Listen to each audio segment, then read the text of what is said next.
Bottom right, bottom. Oh, actually, oh, it is clockwise. Yeah, yeah. So you start with the top left and then it is clockwise. Oh, okay.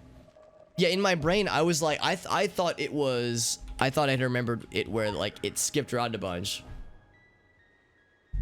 Yeah, so it does go clockwise from top left. I should have just tried that first. Thank you, Jay, for the assistance.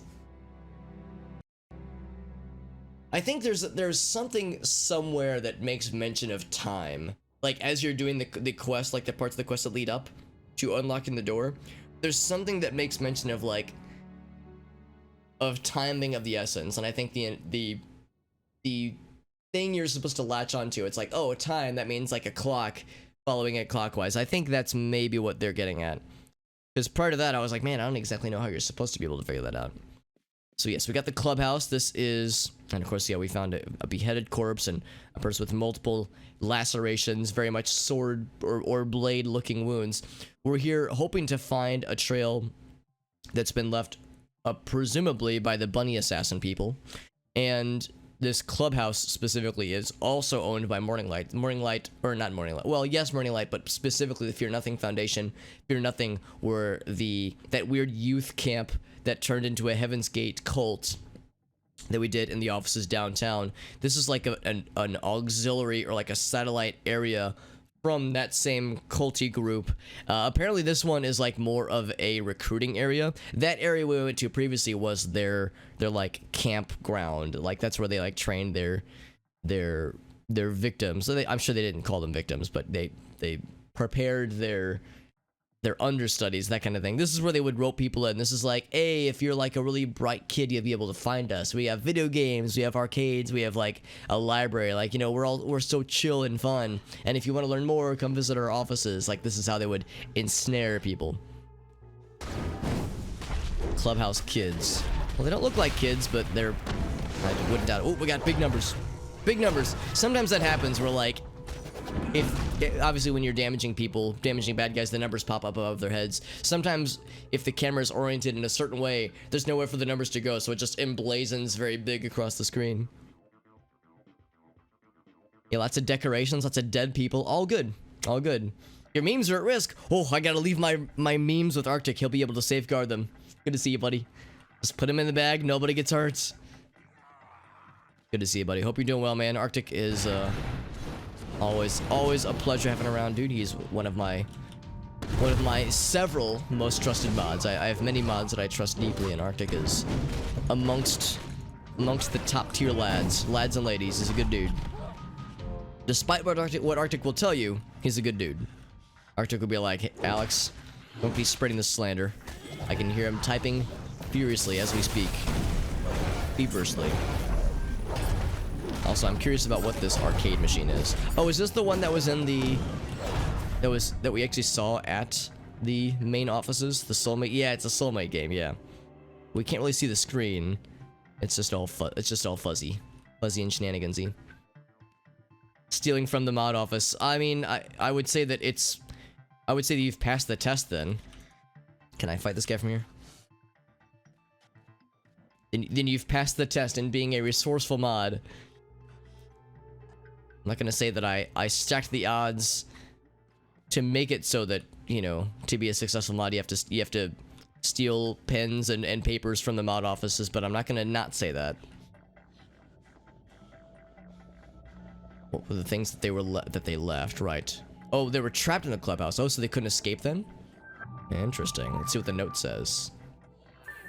Yeah, the stuff piled against the back. I was thinking maybe I could fight the dude that was behind the barricade there, but we'll have to come around for that. So many of you are enjoying the clubhouse facilities during this troubling period in the outside world. This is strangely fitting right now, honestly. We've locked the door controls so they can be overridden from the outside to allow other members entry. It's mandatory to spend several hours each day practicing at the indoor target range. Non-compliance will result in you being ejected from the facility.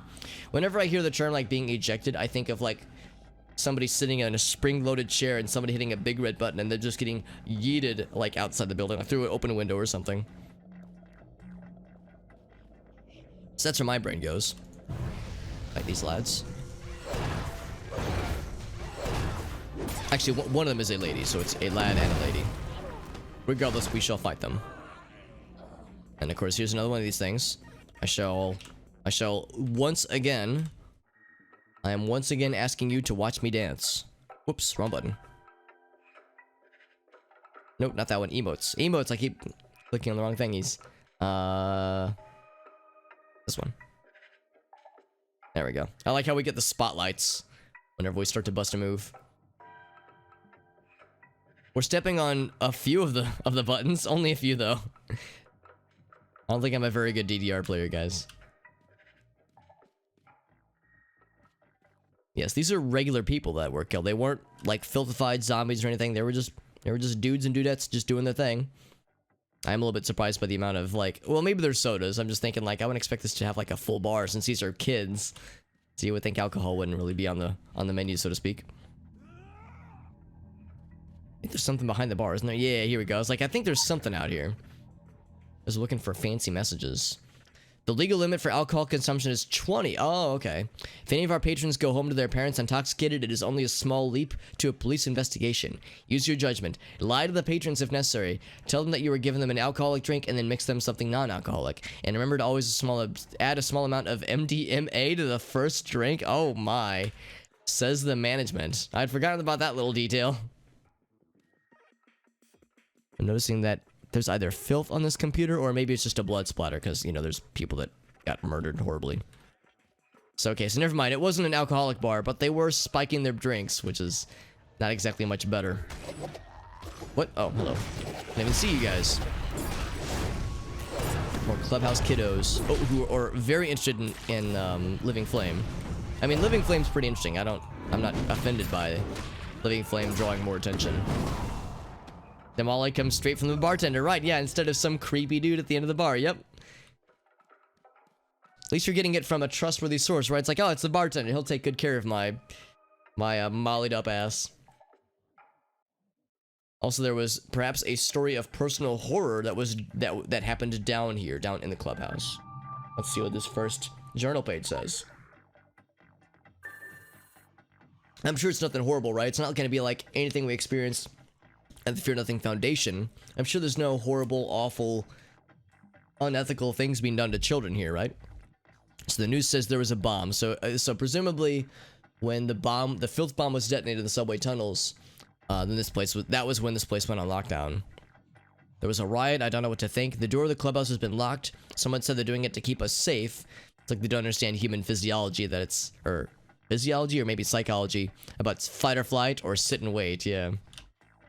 Guess we'll find out at some point. Except for more dead people, more dead bodies. This guy's got bloody footprints, which is, you know, not at all foreboding in the slightest. This is a coat check clerk who has gone filthified. Getting filthy. Alright, coat check lady has been checked. The coat room memo as well. It should be noted that the pressure switch on the special hanger will only trigger to the weight of a VIP member jackets. The door will not trigger unless the VIP has both the jacket and the embedded RFID chip. Clerks are instructed to report any failed attempts to open the door as suspicious. Living Flame's the boss, as they should. He is the boss, and I for one welcome our Living Flame overlords.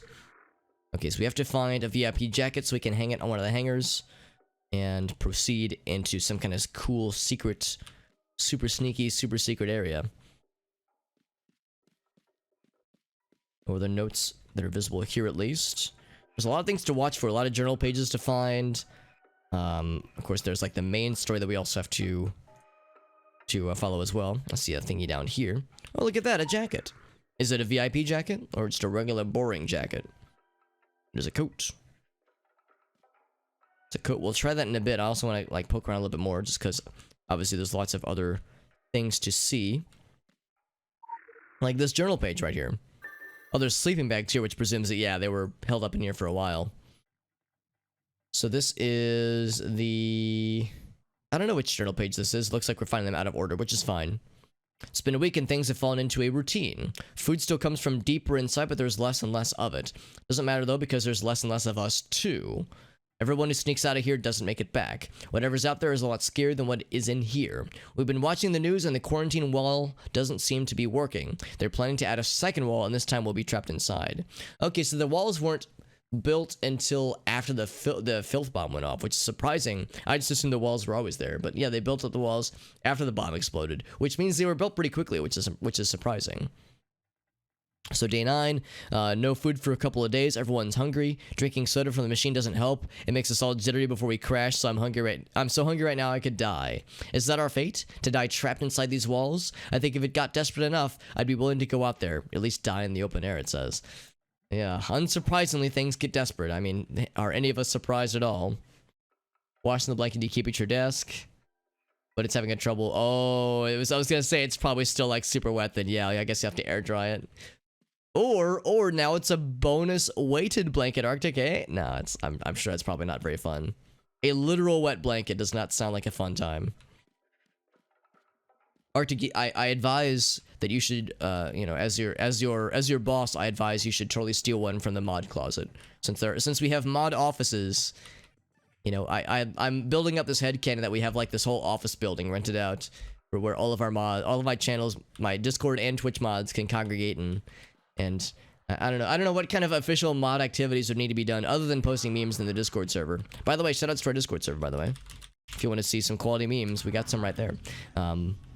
But yeah, I mean, posting memes in the Discord server is a very virtuous career path, in my very biased opinion. So, I think, you know, they're doing a good job, honestly. Just tossing the dryer there. Okay, yeah. Oh, it came out of the washing machine. Oh, I'm sorry, I misread. I thought you said it came out of the dryer still wet. Yeah, I got you. Yes, yeah, the dryer will work then. It'll just take a while.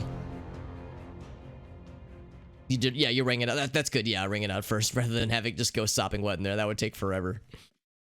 It was a really hot night. Yeah, the idea of, oh gosh, now I see this like an overturned beverage. Oh geez, I just see this doll as well, looking over this dead body. That's not foreboding at all, is it? I'm sure it's not a sign of things to come or weird creepy shit, you know, about to happen at some point. Is that a person I should know? That person on the wall? That caricature? I don't think so. +2 justice and +1 valor, and perhaps +69 to charisma. And or sexual stamina. You didn't hear that from me. 500, the part that it's like 500 pounds, yeah. Because, yeah, I mean, when those things get very moist, then yeah, it makes sense that they'd get like super fucking heavy. I'm sure it's very uncomfortable though. It sounds uncomfortable. I joked earlier about like the whole notion of like a weighted blanket. I've never actually tried one myself. I have a couple friends who really like them and swear by them. I've considered picking one up, not for myself, but maybe that as like a Valentine's Day gift for Grace. Also, she has a birthday coming up too, so I'm like thinking in my head like, ooh, I wonder if like a weighted blanket would be a good like gift idea. I don't know if they're like worth it though. Like I don't know if they're all what they're cracked up to be, or if they are indeed like super awesome. I didn't know those were virtues. Posting dank memes, always a virtuous career path, in my very biased opinion. Yeah, nothing in the gym, just the monster friends we decided to kill. And it seems like the monster friends aren't respawning, which is good, so hopefully whatever we spank out of here will stay dead. I wonder if we'll get something from killing the bad guys. Also, yeah, we know that they were instructed to chill in the shooting range, like, at minimum of so many times per day. And it raises the question of, like, why were the kids instructed to practice in the shooting range so much? Were they being trained for something, I wonder? Being prepared, perhaps?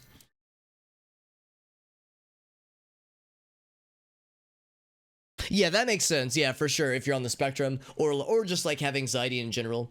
I had a buddy back in the day who she had like pretty bad ADHD, and the weighted blanket helped her out a lot. I've heard people say it's just good for anxiety in general, or just good for like just good as like a calming effect. But again, I don't know if it's like as universal, if it would like help, if it would be like helpful for like literally anybody versus just a regular blanket. You know, that's the thing. But just something to research more. So this is number 3. This is the 3rd journal page. So yeah, we're finding them out of order. Not a bad thing, obviously. Piling cushions off seats to put together makeshift mattresses to sleep on. Food is brought in from deeper in the clubhouse. Kind of an open secret that there are levels in this place. Yeah, other levels rather. Deeper levels, VIPs only. Still some kind of surreal slumber party. On the outside, things are chaos. We're still watching the news reports and it looks scary out there. They told us they locked the door for our own good, but they forgot that only the smart kids find this place. Some of the others found a way out and then went to look for their parents. None of them have come back. Unsurprisingly. I was hoping it would like smack the guy and knock him down. Can I target the thing from here? I really can't, yeah. I wonder if something happens if we like slap all these back. Or maybe this is a puzzle. Maybe there's like a puzzle where we only move some of these back. Except it doesn't look like you can move them back at all. So once they're out there, they're out there to stay.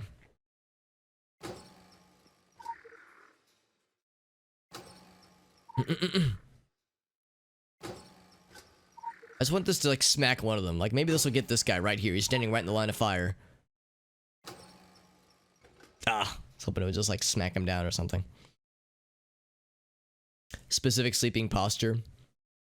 Yeah, that makes sense. I've heard of a couple friends say something similar where like, yeah, it can be hard falling asleep and like, yeah, there's like a really specific posture that allows it, which is I'm sure frustrating because it's like if you're like really tired and it's like and you're having a hard time getting comfortable, I'm sure that's really frustrating. On your side, arm under the pillow, yeah. Wake up with a dead arm, yeah. That's one of my preferred sleeping stances. I have a few preferred ones, but yeah, that's one of my favorite ones too. On the side, arm under the pillow, with like, and also with like some blankets like tucked in between my legs. That way there's like a gap between, like, so there's a gap between my knees basically. I find that like if my knees are like rubbing up against each other while I'm sleeping, that it can sometimes like make my back a little bit uncomfortable. So having something like spacing between there can be nice. Neck feels exposed, yeah. Yeah, I know you've mentioned before that, like, yeah, there's like a hypersensitivity kind of around the neck area, which makes it, which I'm sure, like I said, makes it probably kind of frustrating. It's like, man, I'm just trying to get comfortable, man. This is lore number 1 for Filth and Humans, by the way. You're not human tonight, Marlowe, it says. Strains of the filth. Yeah, unsurprising that the filth has seeped in here. I wonder how it got in here, though. I mean, there were levels deep within. That much we know, so maybe it's implied that the filth, like, sprung up from below. And, of course, this is after the filth bomb happened, so yeah, maybe the filth bomb, that spread through the subways and came up through other subterranean areas. Subterranean lovesick aliens. Died to a wolf back in there. Yeah, I was thinking the same thing. It's like, I wonder if there's like some backstory for like, yeah, why there was like some kind of grievous neck wound that happened to Arctic in a past life. No, I don't mean to like, I don't, you know, I'm not trying to make fun of your Arctic. I understand that it probably is a pain in the booty to have to deal with that from time to time. I know you said like it can make haircuts kind of uncomfortable too, so I'm sure it's a pain in the booty. Sounds like you found like good ways to deal with it now though, and I guess that's just kind of how it goes. It's like, I guess I'll just adapt to it and just try to, you know, there's probably not like really a way to cure something like that, so it's like, well, I guess I'll just learn how to deal, for better or for worse. Now what is this place? Oh, are these filth eggs? That's exactly what they are, filth spawn. Okay, so he's healing. Let's out and murder him then. So yeah, they got little filth eggs down here. I don't think they're eggs, but just like filth tumors that spew out the filth spawn. I'm guessing they weren't incubating these specifically in the pool, or sauna, whatever this is, but actually, yeah, it's a pool. They said it was a pool. That is definitely what's happening. Oh gosh, I'm sorry to hear that, Arctic. Man, yeah, panic attacks are awful. I've had exactly one panic attack in my life, and I was like, yep, don't want that anymore. That shit sucks. Wouldn't wish that on anybody. Yeah, if it at least didn't, yeah, at least exasperate it. Yeah, because it would definitely make it worse, right? At least. Man, I'm sorry to hear that, Arctic. That sounds awful, man. There's like, it's shitty to have to be like, well, I guess I'll just have to find coping mechanisms, because it's like, it just doesn't sound pleasant for anybody involved, but anybody that has to deal with something like that. But yeah, I'm sorry you've had to wrestle with that in the past, my man. Hopefully it doesn't happen for a while, just because, like I said, as these things happen, and of course, you know, a lot of us develop coping mechanisms and ways to deal with them, but still, it's something that no one should have to deal with. Here's day 2, by the way. Nobody in here slept last night. We watched as black helicopters carrying huge sections of metal establish the quarantine zone around the central part of Kaidan. So that's the first wall, they were saying. So they made that happen by the end of day 2, which is surprising. Well, maybe not surprising. This is Japan we're talking about, who are very industrious and very on the ball when it comes to stuff like this. They are outside the quarantine zone, but the door is still locked. They won't let us leave. Some of the guys are working on a plan, it says. Ooh. Look at this Clubhouse kid is just feasting on a already dead person.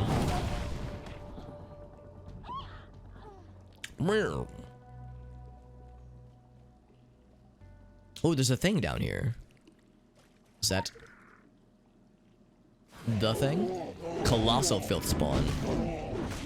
Shredded coat. Nah, man, it's shredded, dude. These guys spawn at half health. They still have a lot of health, and they're healing. Just little by little. I'm gonna see if there's anything else within the filth eggs. And also anime girl with her bunny. And we see the bunny iconography everywhere, which tells me that, yeah, there's... Either that was... the bunny assassins were an unintended side effect of kids being subjected to the trauma of the Fear Nothing Foundation. Or they were being raised to be like bunny assassins. But I think the idea is that, like, whoever is... Whoever is like taking on the mantle of these bunny assassins were probably people that escaped the Fear Nothing Foundation. It's not hurt, but it just feels weird. Yeah, it's just very like hypersensitive. Yeah, not like painful, but just uncomfortable. It was just so intense. Yeah, you just couldn't focus. Oh man, that sounds awful, dude. That sounds really rough. Hey Matt, what's up, buddy? Hammer Guy, yo, dude. Hammer Guy always knows what's up, dude. Yeah. I've been enjoying this game a lot for sure, Matt. This is a game I used to play back in the day with some friends, and I stopped when the game relaunched. Well, I didn't stop entirely, but I pretty much dropped off after the relaunch happened, just because my friends and we beat everything in the game right before the relaunch happened. So when it reset all the character progress, I kind of fell off the wagon and was like, I don't know if I want to keep up with this necessarily. But I saw a YouTube video that reminded me of this game a lot, and I wanted to replay it just for nostalgia's sake, and also just because the story is really cool, and I'd forgotten most of it, so I was like, ooh, this is a good excuse to play through it and re-experience the story in all of its splendor. And yeah, of course, I went hammers as primary and elementalism as secondary. So which is I found sounded like would be a pretty solid like solo player DPS build, and so far it's been working pretty well actually.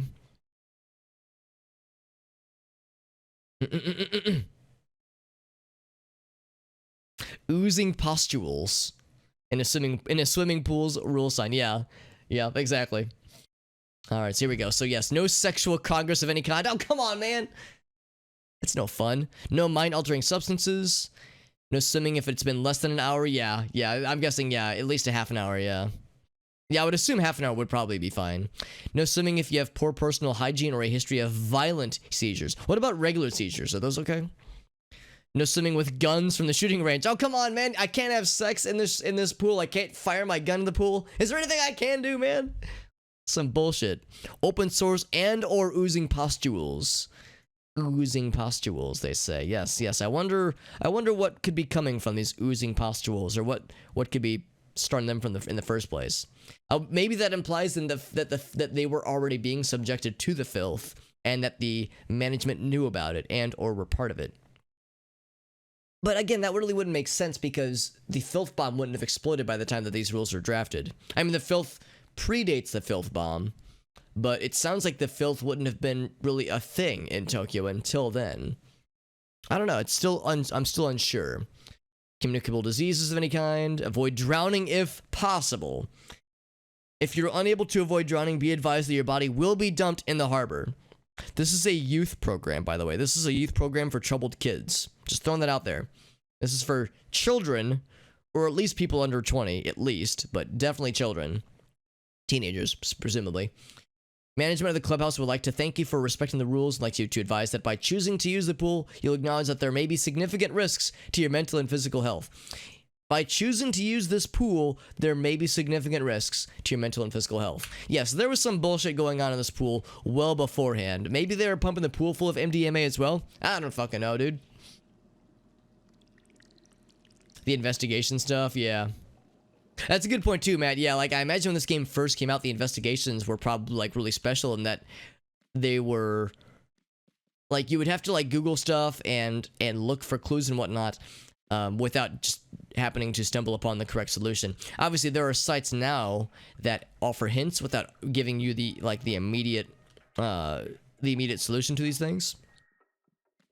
And there are ways to not, like, know ahead of time, like, oh, this thing that I click on will probably, okay, so it's not the shredded coat. This thing that I click on will probably lead me to, no, I don't want the shredded coat, I want the regular coat. This thing that I'm clicking on will probably lead me to the proper solution, so I'm gonna avoid this link and go for something else instead. Something is stuck in the collar. Oh, there's the Rfid chip, yeah. And then we can combine that with this guy. There we go. Yeah, because they said it needs to be the weight of a proper VIP coat, and the one that was shredded was improper, was incomplete rather. Oh, right. I remember this. I remember this, yes. So this unlocks the inner sanctum of the clubhouse, which very much like the Morninglight association comes into play here, like very explicitly Morninglight. Like, there's no question anymore that Morninglight is the one pulling the strings behind the scenes with the Fear Nothing Foundation. Congress holds sexual sessions. Yes, sexual Congress. There's two different Congresses. There's the boring lawmaking, like a bunch of old white dudes Congress. Then there's the sexy Congress. So no sexy Congress members are allowed in that pool. That's it. Yeah. No sexual Congress. Yeah. You have to be 18 plus to join sexy Congress, which probably a good rule. Honestly, good call. Good call to have an age gate just to be safe. Man, what a stark contrast though. Also, I wonder if this dude was like trying to get to the inner areas, but yeah. What a stark contrast where like it goes from fun clubhouse to like religious cult. A stranger comes in from the darkness, it says. Is that me? Am I the stranger? Am I the stranger, and am I presenting danger? Sexual Congress? Yeah. Congress, as for those of us in the States, what we think of, yeah, it's anything but sexy. Isn't the word Congress a generic term for a group of monkeys or a group of apes or something like that? I seem to recall that Congress, the term Congress predates the government body that a lot of us know and love, quote unquote. Yeah. But just to finish the point finish the thought that I was kind of wrestling with in my head, just what Matt was saying, because yeah, you're 100% right, Matt. Yeah, like it's easier to find the solutions nowadays. I imagine when this game first came out, and when the Tokyo stuff first came out, I bet it was a very punk rock feel. The idea of like working together with other players, like working together within the community to find the solutions to these things, or even people that are able to solve them by themselves. I mean, some of these are really involved and really esoteric to figure out, and I think work well with like group problem solving types of solutions. But yeah, really impressive stuff that people were able to figure these out back in the day. And of course, the investigation quests are one of the many super noteworthy things about this game, really. Group of salamanders. Oh, I don't know why I thought it was monkeys or apes.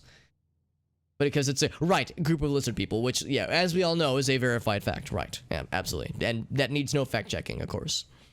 To walk among the chosen and feast upon a banquet of light. Yeah? Yeah, so I guess that's this shadowy figure. Look at all those happy people with their lions and their birds and their dogs and cats. Shiny, happy people. And this one, this person, the robed figure has the robe, his head at least revealed, the back of his head, to be a stranger no longer, but one beneath the Morninglight. So yeah, unsurprisingly, Morninglight really, really going hard on the whole culty stuff, the culty vibes. Again, if there was any question at all of whether or not Morninglight was really behind the Fear Nothing Foundation, this just dumps it all out into the open. Something strange happened. All the speakers in the clubhouse turned on, and a voice started talking It started talking. It called itself John. We've heard plenty of John before. It told us things about what was happening out there, to our friends, our families, horrible things. Shoji started screaming for the voice to stop. He grabbed a corkscrew from the bar and jammed it into his ear. He wouldn't stop twisting it. I can still see him. Oh boy, screaming on the floor as blood fountained from his ear, twisting and twisting. When it was over, some of the others dragged his body into a corner. John laughed. Well, geez, John's kind of a dick move, don't you think? See, here's some pamphlets about Morninglight. This is the next level after you've graduated from the Clubhouse, from the Fear Nothing Foundation. This is the next level shit. The VIPs. From a mythological perspective, yeah. Yeah, salamanders do have some pretty dope mythological stuff for sure.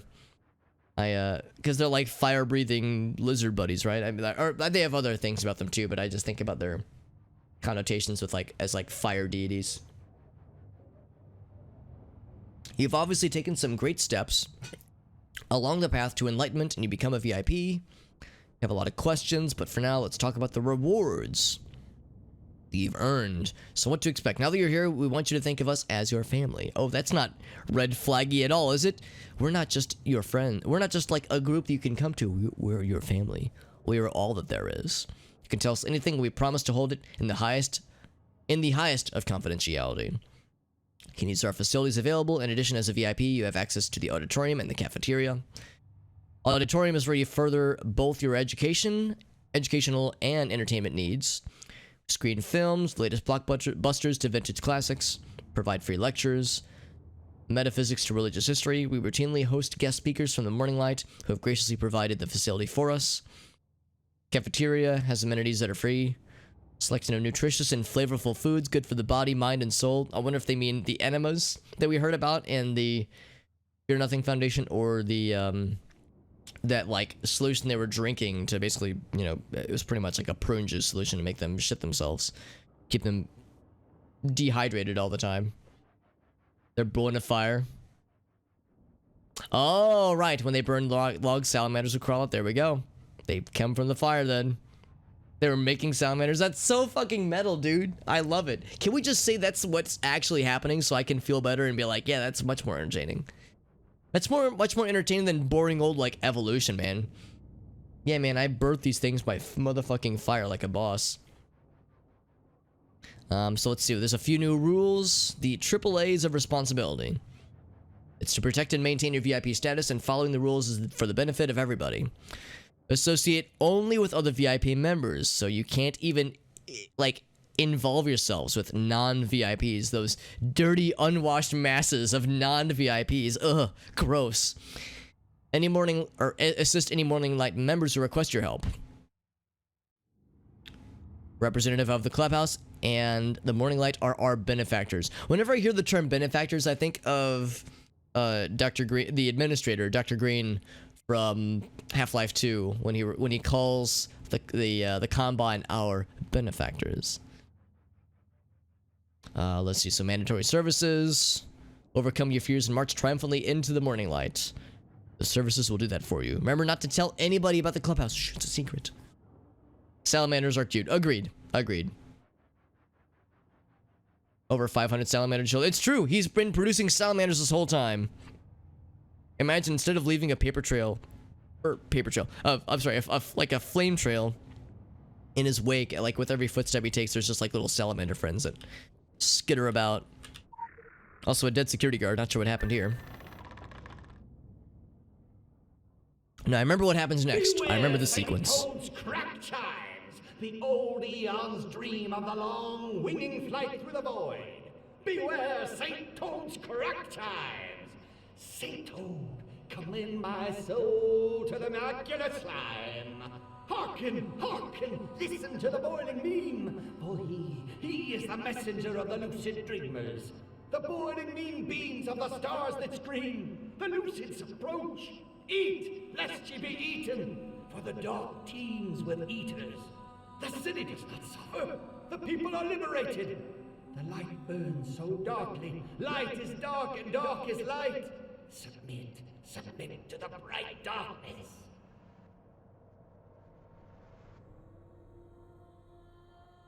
This motherfucker. Yeah, I remember this dude. It's kind of hard not to. Also, I have my audio settings set incorrectly. Give me 1 second for me to fix this real quick. There we go. I remember this guy, and of course, the thing to latch onto is the boiling meme. I think he's like using meme in like the literal sense. Like this game came out in 2012 before the term meme was really that commonplace. This place is huge. I'm pretty sure he's referring to the filth. I think that's what he means by it. An axolotl. Oh yeah, axolotls I think I've heard are very good pets. Grace for many years had a leopard gecko, which was adorable, and we actually went to a lizard and reptile pet show where you could like adopt new little pet friends. We got to see a lot of what you would expect. We got to see like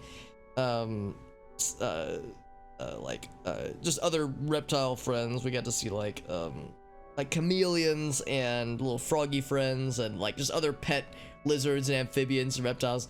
But yeah, one of the standouts for me at least was getting to see axolotls in person, which was pretty cool. And they're cute little buddies. And yeah, there were a few people, there were a few of Grace's friends who were there, and one of them had a pet axolotl, and yeah, he said that it was like a very chill pet. So the frescoes all look to be the same ones we saw earlier. This is huge. Good lord. Good lord. Can I rev my motorcycle? Oh, I can't rev my motorcycle inside here, man. That's no fun. So, I don't know, maybe I'm wrong, but I feel like these dead bodies, these filth bodies, are like more warped than the cordyceps and parasitoids we fought previously. It's a scrap of paper. Actually, never mind. That one looks to be about the same. Let the taste of daylight mingle with the saliva on your tongue. Let the power of the sun settle beneath your skin. For a banquet has been laid before us, and we partake of the morning light, it says. I think you're right, Five Finger. I think you're right. Some Turok 2 shit right here. That, this monster right here, this bulbous lad. I've never actually played a Turok game, and I own Turok 1 and I think 2 on Steam. The, like, remastered version, so you can best believe that I have intentions of playing and perhaps even streaming both games at some point. So, obviously, this is the guy we want to go to. However, I kind of want to, like, poke around a little bit first. This room is so enormous, and we still have lots of other, like, journal page things to find. So I'm hoping that we might find some other cool shit around here. So I've got much to explore. I'm guessing this door is, yeah, no, we can't even like interact with it, honestly. If only I could rev my motorcycle inside here. It would probably be loud as hell, but it would be much more enjoyable, TBH. So eventually, I'm guessing when we kill him, he'll drop a keycard or something, which will allow us into the inner sanctum. The aggressively boring cello part anymore. So fun fact about that song and about boring cello parts. So it's something I don't really talk about a whole lot. Arctic, you probably already know this just because you've been a long time friend of the channel and of me, just a long time friend in general. As that I sometimes mention that I used to play the cello back in the day. In middle school and high school and some of college. For about 8 years total I played the cello. And played in a number of youth orchestras and a few youth symphonies and that kind of thing. Played in multiple cello ensembles, which were cool. Did a lot of stuff. And yes, there were a number of songs that I played that were like the stereotypical cello songs. There's I think it's either Bach or Haydn did that one cello song that everyone knows, the ba ba ba ba ba ba ba ba ba ba ba ba ba. I've done that one, but of course we also like in a group setting played Pachelbel's Canon, and yes, that song is boring to play, in my opinion, boring to listen to, and part of it is because yeah, the bass part, the cello part is fall asleep tier. It's an okay song. It's just I'm biased because I've heard it so many times. And when you play it and you practice it a whole bunch, it quickly loses its luster. What little luster it had. So, yeah. I could go a lifetime without hearing... Certainly without ever playing that song again, but certainly without hearing it again. And I'd be none the unhappier. So anyway, some more about the Orochi housing projects. Nuclear families, handsome petri dishes. You sea monkeys are a delight, it says. Yes, I'm a sea monkey. Orochi grows children like crops from the fields of family. These are GMO. They are by design. Children are picked for special purposes. The unripe are discarded. Yes, so again, we knew this was happening. We knew that Morninglight, and by extension Orochi, were using the Fear Nothing Foundation to like find children that had preternatural abilities, children that would adapt well to the filth and to being subjugated by the Morninglight. They would like seek them out. They would try to brainwash them, and succeeded in a lot of ways, unfortunately. This is where we came from, right? Yeah. And all with the express intention of like seeking out children specifically as a force that could be not reckoned with, but a force that could be like brought up to be, a force of nature, I suppose. Like if we catch them young, we can train them up to become whatever we want them to be. It's still unclear why Orochi wanted this, though. I mean, I don't know, maybe the Orochi weren't expecting the filth to be part of it, but they definitely wanted to like subjugate these children. So maybe that's what was going on. It's like maybe the filth was just a byproduct of all this, but Orochi definitely wanted to like bring children into the ranks, presumably to maybe be employees or test subjects or experiment subjects. The fact that they wanted children specifically is so fucked. It's a pretty song, but yeah, but Bach had something against cello players. I'm trying to remember what that one stereotypical cello song that everyone knows who was composed by. I think it was Bach, and Bach made some really cool music, but yeah, it wasn't very fun, honestly. That particular track, that particular song. My favorite songs were all by Vivaldi. Back in the day, Vivaldi made some really cool cello songs that were like legitimately really fun to play. There was one in particular that we all just called the Vivaldi Double, which was really cool.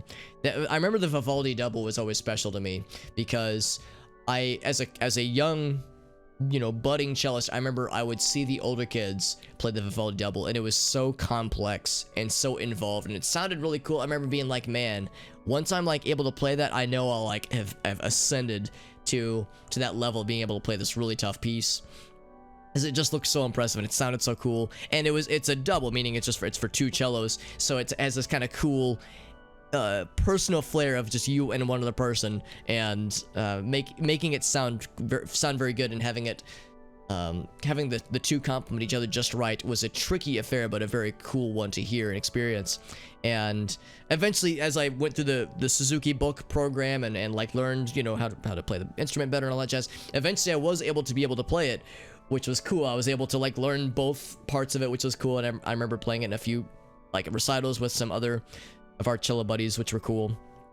And I think about like how like that was kind of a not really a litmus test. What's the word I'm looking for? It was just an important milestone for me, like as I was like learning this instrument and learning how to be better with it and how to play it better.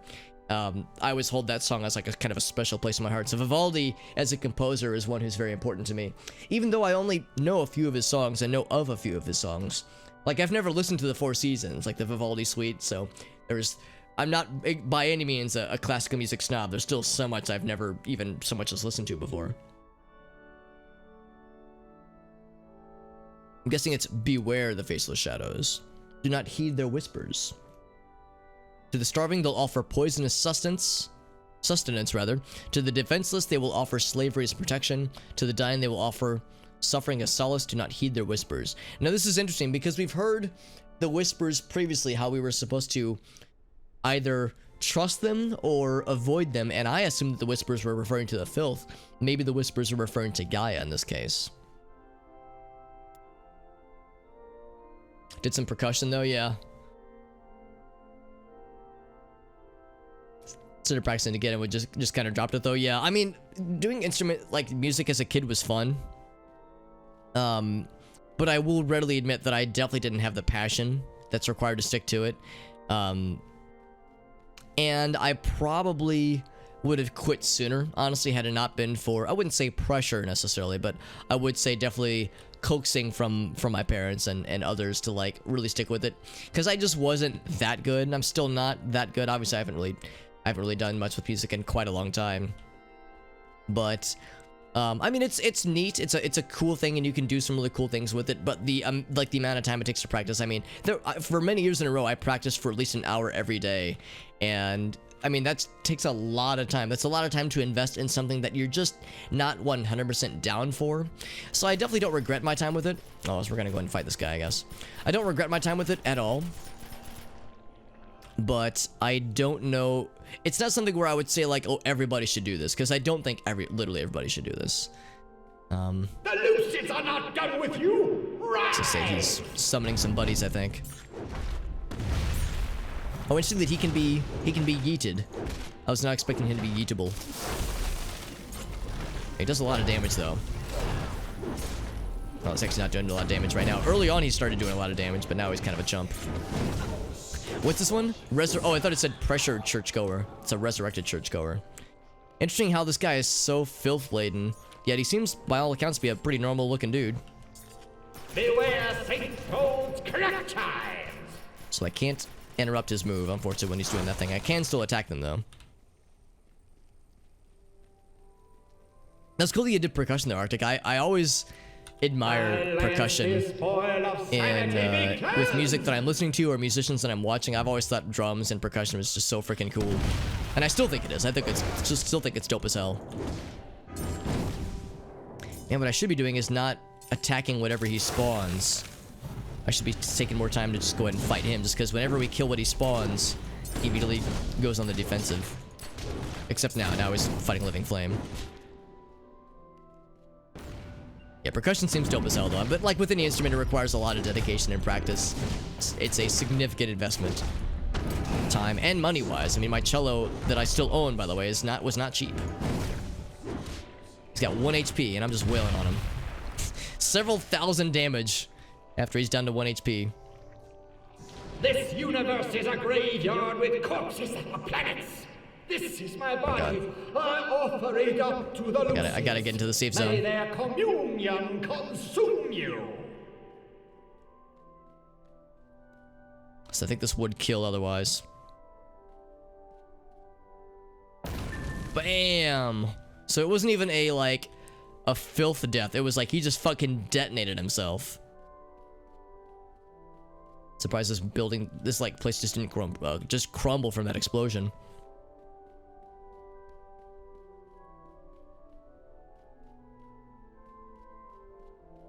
Percussion as a young Bab, yeah, that's so cool. That's so cool. Vocal lessons, yeah, that's pretty cool, yeah. Yeah, that would have been awesome too. I mean, I never took singing lessons, and I'm not a good singer by any stretch ever, but I do enjoy singing, you know, just for funsies. Yeah, I'm gonna see if he has anything on him, but probably not. And then I'll just take several stacks of filthy grossness. Oh, it can't be cleansed. I'm dead. I thought I could cleanse it. Shit. I thought I could cleanse the filth, but that is an effect that cannot be cleansed out, so good to know. Now, the good news of Arctic, and as well as anybody else who is expressing interest in this kind of stuff, is that it's never too late. You know, there are, of course, private lessons you can take on. Granted, it's not cheap, but yeah, there are private lessons. There are like, you know, informal, like choirs and like band projects, or, you know, not like rock bands necessarily, but like ensembles you can join that are pretty much always looking for new members. And oftentimes have like pretty chill requirements. Some of like the fancy ones obviously have to audition, that kind of stuff, but there's like just lots of informal groups out there that are always like, yeah, we'll take take players of very intermediate skill levels. You know, doesn't require like, you know, best of the best kind of stuff. So it's never too late. That's the thing I always kind of cling to. It's never too late to take on a new hobby and to learn a new thing, or to want to learn a new thing at least. So there's always more time. Maybe painting instead, yeah. Yeah, that's the thing. I've never been a particularly creative guy, so music is fun when it's like already arranged and composed for me, but I definitely wouldn't have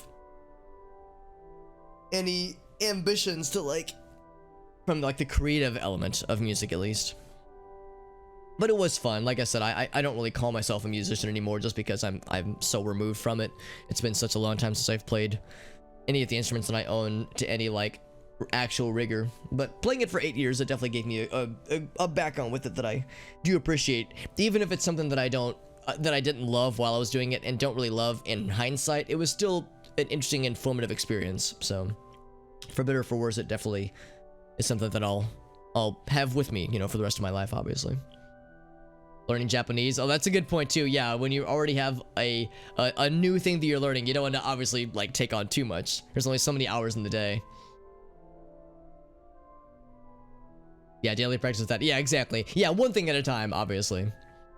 And keeping up with chess, which is its own, that's its own kind of level of discipline too. Because I mean, with chess, that's like the ultimate in a game that's easy to learn and difficult to master. Writing's the main thing, yeah. Yeah, like having like a main creative outlet or artistic outlet or just a hobby outlet, that's always important. And yeah, I would not advise diminishing one of those in place of a musical thing. It's more for just those two, you know, who are looking for such an outlet. But yeah, if you already have an outlet like that is fulfilling for you, then that's perfect. That's the good shit. Yeah, I think I've mentioned previously that I've talked to Grace about this, and she's cool with me talking about this on stream. That Grace's grandfather passed away a few weeks ago. I guess about a month or so ago, and he was 94. He was very old, and it wasn't, well, it was sad, but it wasn't tragic, obviously, that he was so old. But we're sad to lose him. Obviously, we were sad to lose him. But he was a really cool dude. He was as he was 94, he was incredibly sharp, very funny, like just a very charming dude. Definitely he was a good role model where it's like, oh yeah, I want to be like him when I'm old. Honestly, he reminds me of my own granddad, who was 95 when he passed, and up to his dying day was sharp as a tack and was super cool and was such a good role model. And the reason I bring up Grace's granddad is because he loved fishing, specifically fly fishing, and it was his favorite hobby ever. It's like his favorite thing in the whole world, second only to his family, of course. And he was the kind of dude where if the topic of fishing came up and you were willing, he would talk your ear off about it. He loved fishing so much. It was something that was so important to him. Clearly, it was the kind of thing where if there was infinite time and if he had infinite energy, he would just spend all his time fishing, and he loved it so much. And I sometimes think about that. I think like everybody ideally should have something kind of like something in their life, kind of like what he had with fishing in his life, something that is like so important, so fulfilling and fun, and like in social, because he would go with his friends and with his family, that kind of thing. It's like we all need something like Grandpa Chuck had with fishing. Like we all need our version of that, so that we can like have something to fall back on, some kind of fun thing or some kind of hobby, some kind of fulfilling thing that brings us the amount of joy that fishing brought to him, which is always fun. Haunted that's a good image, Arctic. It's a good image, and it's a good thing that you created. I know it was on FFC for a bit, but I know it got axed because the dimension's not being quite right. I thought it got axed because it's a fucking butt. It's a rock butt, but it's pretty good though. When the sun reaches its zenith, it says, people shall gather to give thanks. These look like fortune cookie. Well, the shape of the paper looks like a fortune cookie parchment, but we know that's not that, obviously. If I got this into fortune cookie, I'd be worried. It's the moment when the strong will transcend their mortal forms. Free them from the prison of this earth. Let them ascend to the heavens. Let the true feast begin, it says. I wonder what this true feast could possibly be. I want to explore around here, but I don't want to die the second I set foot on there, so we'll just keep going then. This area, of course, is right here, but I don't think... Oh, it is clickable now, but of course you don't have any codes yet. Access denied. Exactly, yeah, like to make it fit, it just wouldn't look as good, so it's not worth trying to wrestle with necessarily.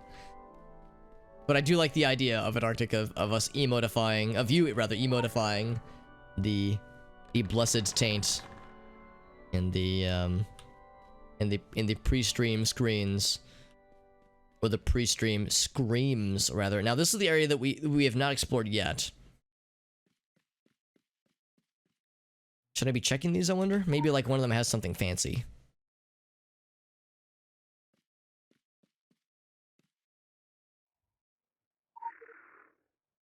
Surprised I didn't make one out of raw champ. I tried a couple things and I couldn't find one that looked good when it was super small. So yeah, I didn't bother. Also, it occurs to me that it would look not so good with in dark mode on Twitch, or at least when I looked at it myself, it didn't look like it was gonna look good. But maybe there would be like a way to give it like some kind of background to make it feel a little bit better. But I did think about it. I did consider it, yeah. Maybe like a white outline. Yeah, maybe I should have experimented more. I didn't spend a lot of time with it. I tinkered with it for a little bit and I was like, I'm not gonna bother. But maybe I should have stuck with it and tried to find a way to make it happen. Because yeah, Raw Champ was kind of fun. It is on the Discord server, obviously, but yeah, trying to find a nifty way to have it look good for all configurations on Twitch was on Twitch chat specifically was what kind of what stopped me.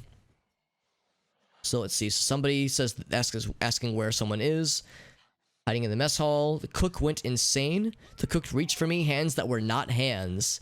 We locked the kitchen door. Shu has the key. Probably Shuji, rather.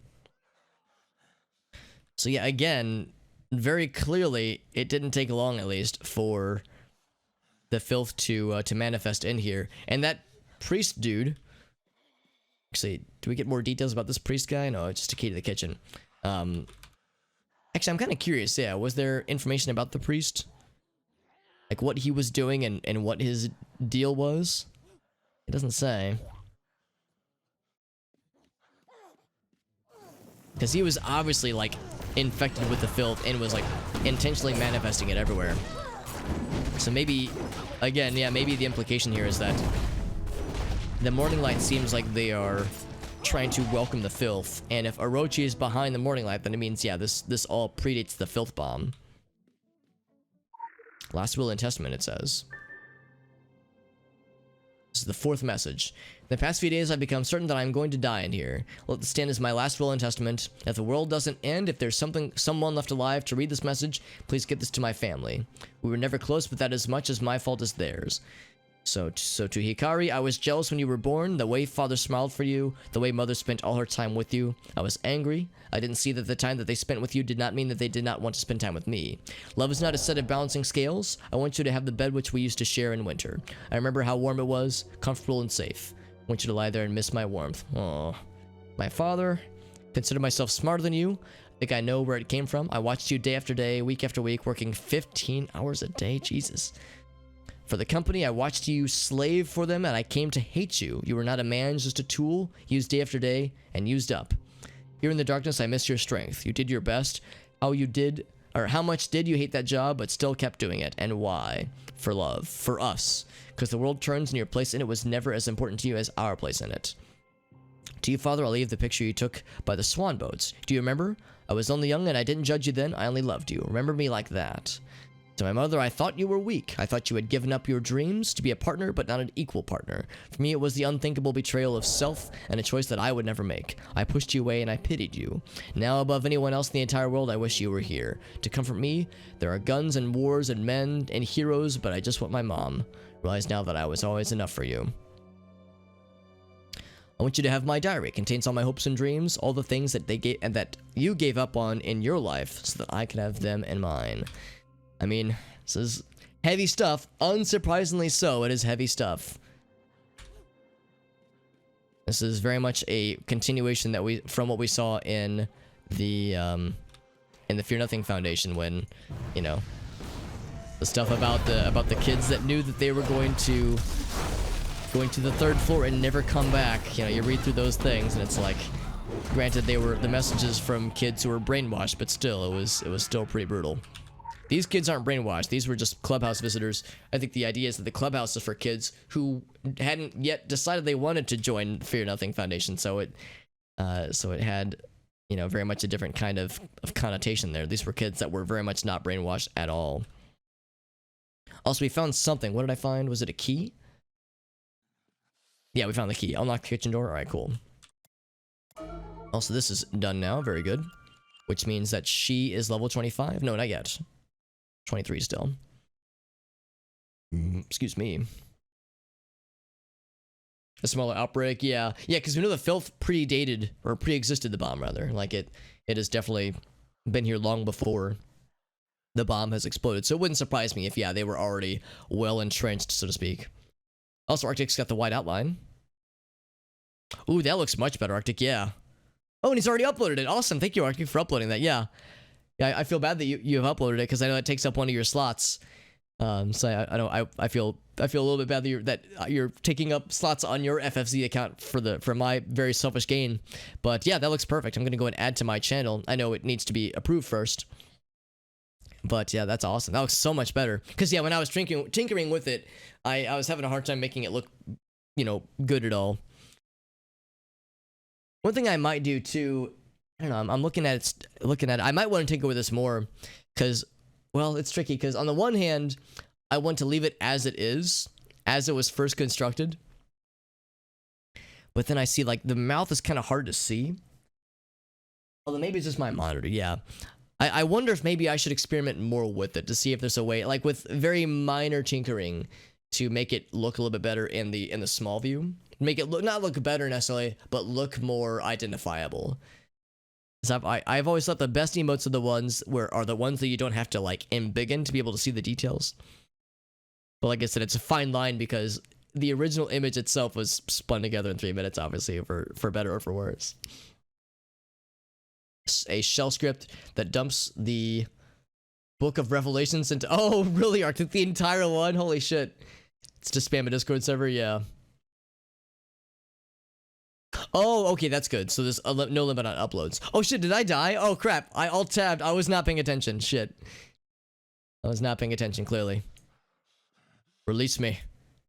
Yeah, that was my bad. I was not paying attention. I was alt-tabbed. I was looking at this stuff. I was definitely goofing. New boot goofing. 15 minutes on that one too. Dude, we're just powering through these level ups. Hell yeah. Alright, let's try that again. Yeah, that was my B. I was like, I'll just alt tab over. I'm sure it's fine. What actually killed me? I'm kind of curious. An infected lurker was just slapping my dick while I was distracted. Rude, TBH. Rude of them to do me like that when I was busy. Yeah, it was one of these lads. One of these big boys. So it was right when I got this key here. I bet it was you. Or one of you, I don't know.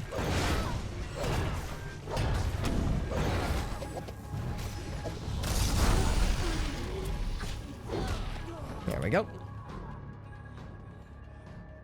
Whenever I see Bingo Cola, I think of Bebop Cola from that one episode of C-Lab 2021. And I say to myself, I need exact change.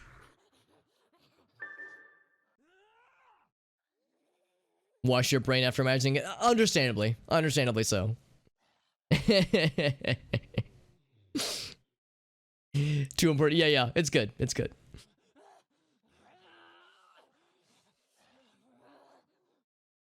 Some delicious brain bleach rather.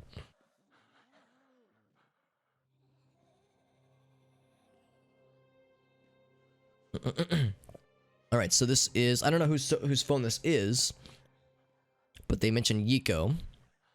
Something about a bomb on the subway. Father's tomb is delayed and the group sent out some transport. Watching the news, no smoke in the reports.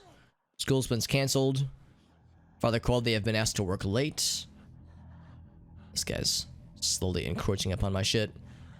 Tried to call, but you didn't answer. There are people in the streets. They look angry. I've locked the doors and called your father. God damn it. I just want to read this stuff, man. Is that so much to ask? This is the infected lurker that got me earlier. I'm exacting my revenge.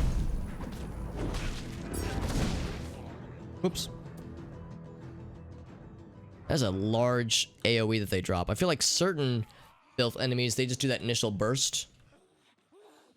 Oh, I don't get to read it again. They do that initial burst, but then there's nothing afterwards. Whereas the ones that are super big, they like explode out and give you all kinds of fun things. So it looks like I can't read that again. That's okay. I mean, we saw the general idea behind it. That, yeah, it was, things were getting weird. But I wanted to read more of it. Happens in ESO as well? Yeah, exactly. Yeah, it happens to the best of us when we're alt-tab looking at something else. Some VIPs left the clubhouse in a small group today. The door was unlocked for them. I don't know if they were making a run for it or if they were going out to scout for problems. But nobody who gets out comes back. So yeah, this is the 6th journal page. Oh wait. Yeah, the 6th journal page. So this is not the last one. So the VIPs had left at one point.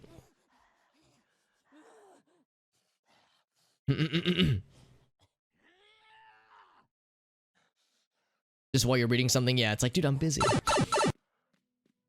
What a little helpful friend, right? Thank you again to Arctic for redeeming the channel piece, the channel points MS Paint masterpiece. You know, I love getting to do those, and they are always a lot of fun, and they are frequently horrible and cursed. And I say that in the most endearing way possible. You know, I always enjoy posting those out, and they're always a silly time. And that one was no exception. Somebody's been cutting off Shoi's body. Or cutting meat off of Shoji's body, rather. Didn't see who it was, and I don't want to know. But I'm so hungry, I can't blame them for being hungry too. Right, I wondered where the food was coming from. I mean, this actually looks relatively not horrible. You know, this looks not horribly, like, rotten, necessarily. The fruits and veggies, and, I mean, there's fries there, so it's like... Some of the food doesn't look horrible, but you wonder where it was coming from. Desperate times, I suppose. We know that the cook went crazy at one point. Lowering the quality of the experience. Nah, man, no, you are a boon to this channel, Arctic. And your efforts have not gone unrecognized. You did see, I think I probably tagged you in the post about how... Oh, wait, I found something. Oh, it's for the door. I'm sure you probably saw the post in the Discord server I made about how you were the top channel point redeemer for the entirety of 2020 by a pretty significant margin, I think. I mean, there were other people that redeemed several channel point masterpieces, but yours was definitely the best, or at least, well, maybe I shouldn't say the best, but definitely the most redeemed. And you've definitely had some of the best, for sure. Some of the best channel point redemptions with the MS Paint challenges. So, the way I see it, you're contributing to the channel point economy, keeping it thriving, which I appreciate. It ensures that we will not suffer any channel points, what's the word? Recessions anytime soon. Find a keycard with this note and the food tray. It is a one-time use keycard, so don't forget my tea, it says. Here's the motherfucking tea. Also, that emote is adorable, Arctic. That is a very good emote. Anything else here, I wonder? I wonder if we'll learn more about what happened to the dude.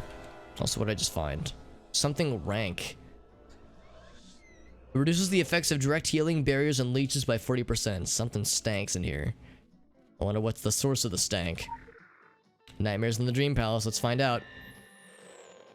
Because apparently the dude went insane. I wonder what exactly happened.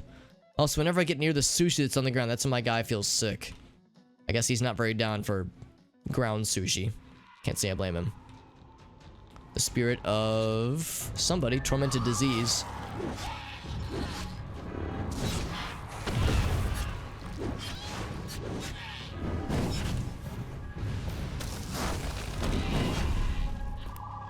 Okay, so I'm guessing that's just gonna start happening then.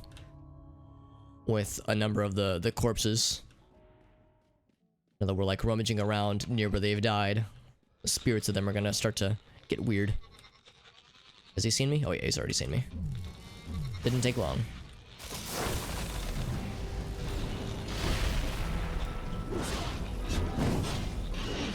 Yeah, they're all kind of awakening rather. I don't think they all spawn corpse or spawn the ghosts, but a lot of them will for sure. So Flip, the wayward daughter. Daddy Tanaka is not pleased with his child. She fell in with a bad crowd, or they fell in with her. Mere puppets they, who came and go. Gosh darn it. So rude. Don't you know I'm trying to get learnt? I'm trying to learn how to read here.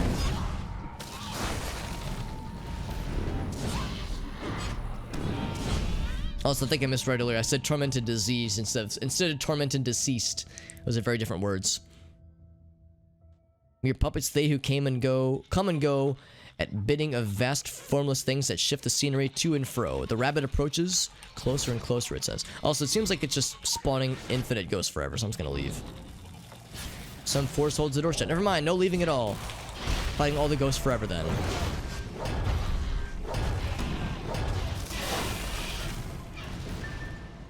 Alright, now it's open. Yeah, this is the same phone we saw earlier. I wonder, can we check this phone now? No, we cannot. That was a one-time thing. Excuse me. That was very loud and obnoxious. Sorry about that. Hey, Bree, what's up, friend?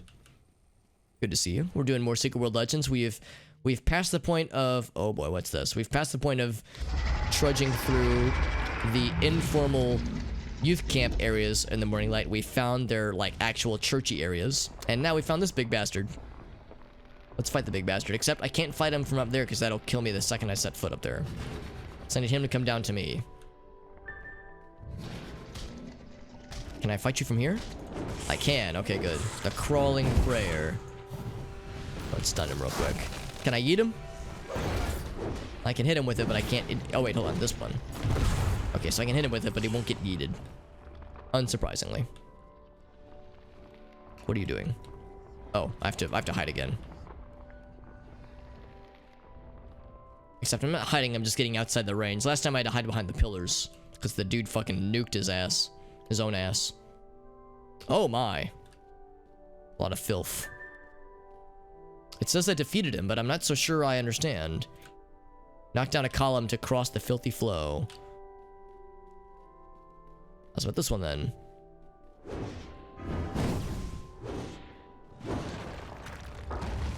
Whoop. There we go. So now I can reach his ass. And the rest of him for that matter.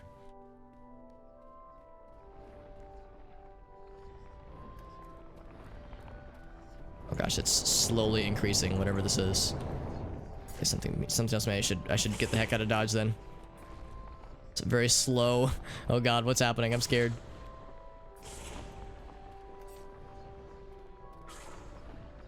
I don't know how far back it's gonna go, actually.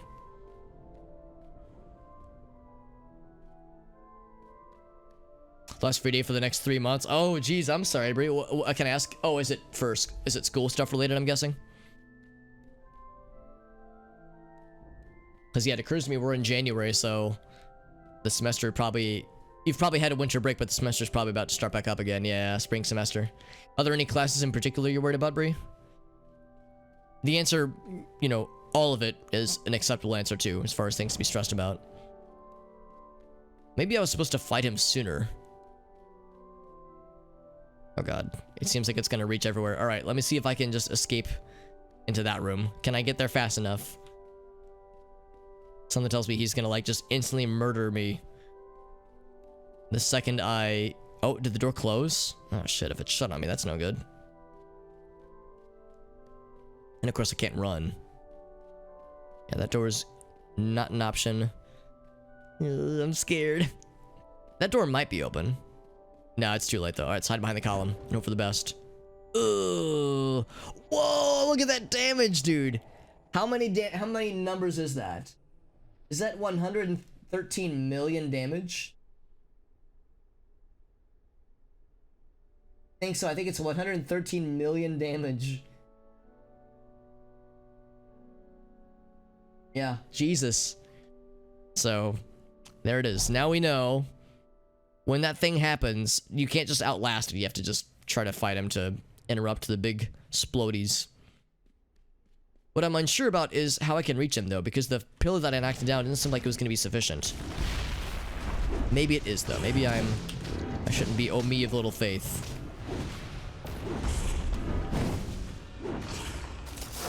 So this goes over here.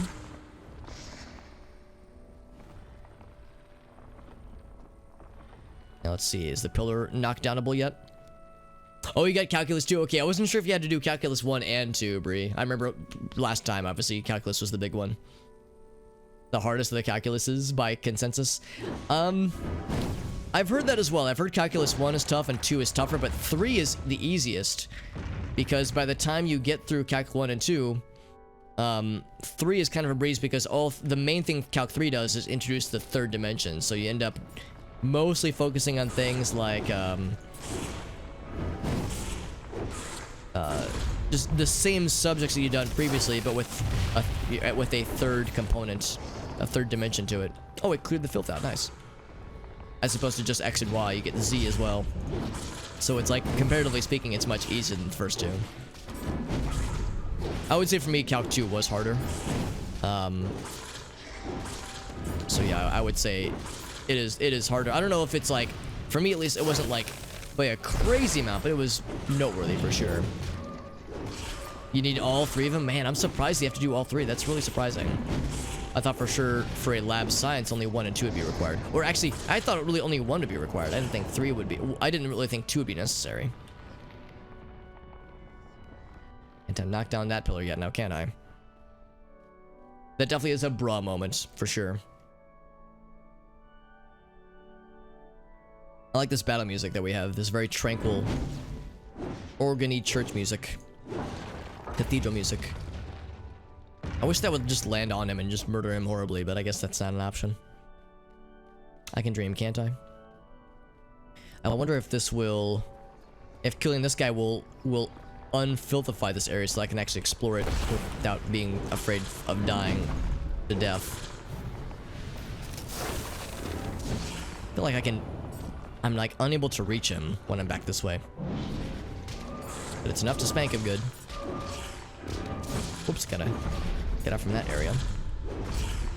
Yes, focus on flamey boys. Go ahead for your bachelor's degree, yeah.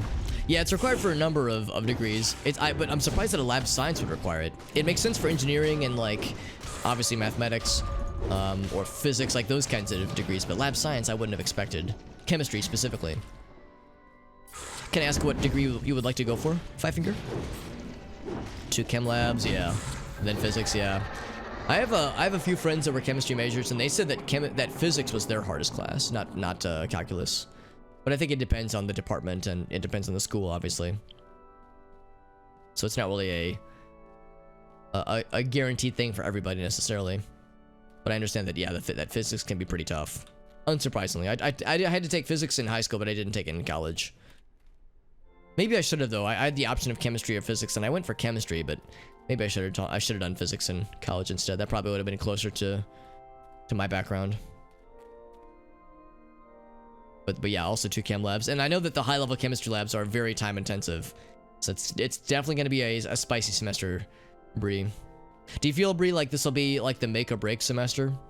Because I definitely had one of those when I was in college. I remember there was one course in particular that I always heard about where if you could pass this course in computer science, then you probably have what it takes to complete the program, like, you know, to achieve a degree. You know, based on how you do in this class, because it was like the final weed out class, so to speak. So I wonder if this is like the one that like decides it for a lot of people in this particular program, a lot of students in this particular program. Also, when I killed the guy, he didn't like cleanse the area, so it's still very, very filthy. Oh, you're going into programming as well, Five Finger? I'm guessing, is it computer science specifically? Because yeah, that's one I had to go through, and yeah, I had to do calculus 1 and 2, and then a third elective math class, like high level math class, and I went with linear algebra. I actually found linear algebra to be harder than calculus personally, but that's just a personal choice, I think. So let's see, is this the one? Okay, cool. I was looking to see if there's anything in the middle there, but it looks like there was nothing else there. So now, what does this lead to? Pray tell, what could this possibly bring us? Not a fan of physics. Yeah, I liked it in high school, but I've heard college physics is, like, university level physics is really tough. Unsurprisingly. So am I already on the first floor, or am I going up?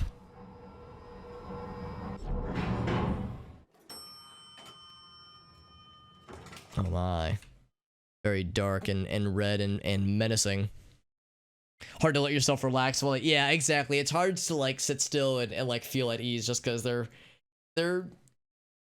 tough courses, and obviously Calc 1 very obviously leads into Calc 2. So there's kind of that notion of like, oh man, I have to like stay fresh with all of my Calc knowledge in order to do well with Calc 2, because you know it's building on the foundation. So there's definitely some high stakes there for sure. Still with the associates, yeah, that's exciting, Five Finger. That's very, very cool. Yeah, I mean, I very much enjoyed computer science, and I find the subject matter fulfilling, and I was fortunate enough to get a job. Actually, before college ended, I was able to get a job lined up based on the stuff that I studied in my courses. So I count myself very lucky that I was able to do pretty well with that. Oh, and there they are, by the way. Or just one bunny assassin. I thought it was a group of them, maybe. This is a very Kill Bill sequence, by the way. And it appears that she's fighting regular humans. Like, not zombified people, not like filthified people. I see Morninglight VIPs. I see what look to be Orochi individuals. That was actually dope how she, like, teleported. It's like he ran into her sword. Pretty badass, actually. She's like, oh, I know you saw this. I don't care. So her goal are more VIPs of some variety, whether they're Orochi executives. It's hard to say. She's saying that the clock's ticking. Very cool. So unsurprisingly, the bunny assassin is a legit badass when it comes to being all slicey and dicey. The make or break class, yeah. Yeah, it seems like a lot of programs have that, for better or for worse. Personally, I'm not a huge fan of like that kind of like traumatic version of it, because it's always stressful, right? Even for those who pass it, it's always like a miserable experience. But yeah, I mean, I guess for better or for worse, there's usually some kind of point where it's like, all right, let's see if this really is for me. And I guess in all fairness, I guess it's better to like know ahead of time, like, yeah, this isn't something that I'm like really enjoying, rather than to like graduate, get a job, and then realize after you've gotten the job to be like, oh wait, I hate this sucks. It's gonna be a few semesters then, yeah. Calculus without doing trigonometry, yeah, because that's the thing. I was lucky enough where I was able to do trigonometry and pre-calculus in high school before I took calculus in college. So yeah, I was very fortunate in that sense. Like 2 years, yeah. Yeah, I think I had physics as a senior in high school, but yeah, like that would, like if I were in your situation, Brie, I would be in the exact same boat where it's been at least a few years since I'd done any physics at all, so there'd be a lot of remembering. See if we can turn on the lights, by the way.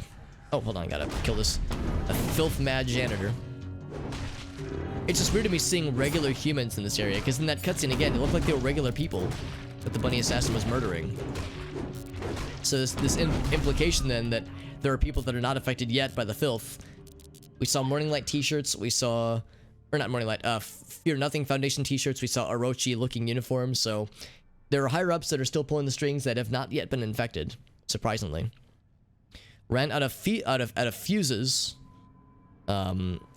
Q brought in a new box of fuses and left them at a cubicle. So something tells me that we don't have what we need to fix this yet, do we?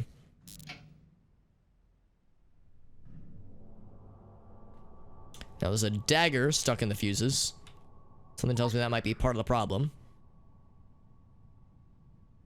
Do we have a fuse? We do not. Well, that sounds confusing. Can I uncork the switch? We cannot.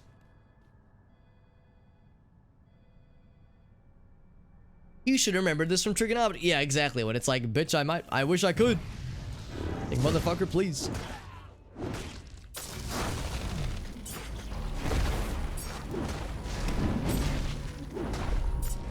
And I imagine for a lot of the people that did take trigonometry in those courses, it had probably been a while for them as well. So I imagine there was probably a lot of trying to remember the bits and pieces that they'd forgotten about.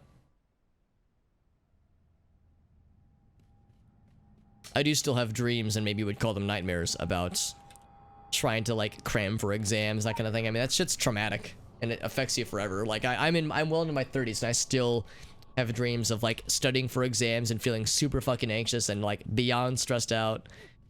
It's so shitty. That's just how it is, right? That's just, we just all kind of shrug our shoulders. We're like, yeah, that's college. It's awful sometimes. It's beyond stressful. And that's just how it is.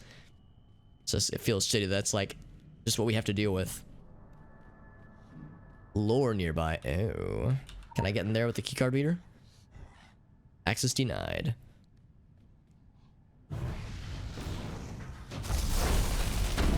Pulled out by the blade. Yeah. Just hold the metal part of it. What could possibly go wrong, right? Maybe it was fixing. I was actually thinking the same thing too. I wonder if it was like conducting. It was conducting the electricity properly. But since I pulled the switch first, nothing happened. I think the implication is that yeah, the thing that it was stuck into had broken the fuse, which was, you know, a problem. Now I was advised there was something in one of the cubicles. Maybe there's like, I should just try all the keycard readers because that first one didn't do it. Because there's nothing in the cubicles that I can find at least. You have like school-related dreams, yeah, for sure. It's hard to like forget those kinds of experiences. Again, for better or for worse. Never did more than like 10th grade algebra. Honestly, like 10th grade algebra or like high school level algebra, that's more than enough for what most people need. So that's not a bad thing at all. Most disciplines wouldn't really need calculus or pre-calc or even trigonometry necessarily. And again, I'm surprised that chemistry, for Bree's case, that lab science requires that much math. I mean, so let's think about this. So Bree has to do Calc 1 and 2 and 3. As a person that had a math minor and then went with an engineering degree, I didn't have to do Calc 3. I just had to do 1 and 2 and then a math elective. Unless Calc 3 is all you have to do, because what I could have done is I could have taken Calc 3 as my math elective, but if I would have done Calc 3 instead of linear algebra, I wouldn't have gotten my math minor. So it was the kind of thing where you're like, you have this set of math options, like math elective options as the last one. And if you take one of a few of them, then you will get the math minor just for free without any additional courses being needed, because you have to take so much math as a computer science degree, it just kind of gets bundled in.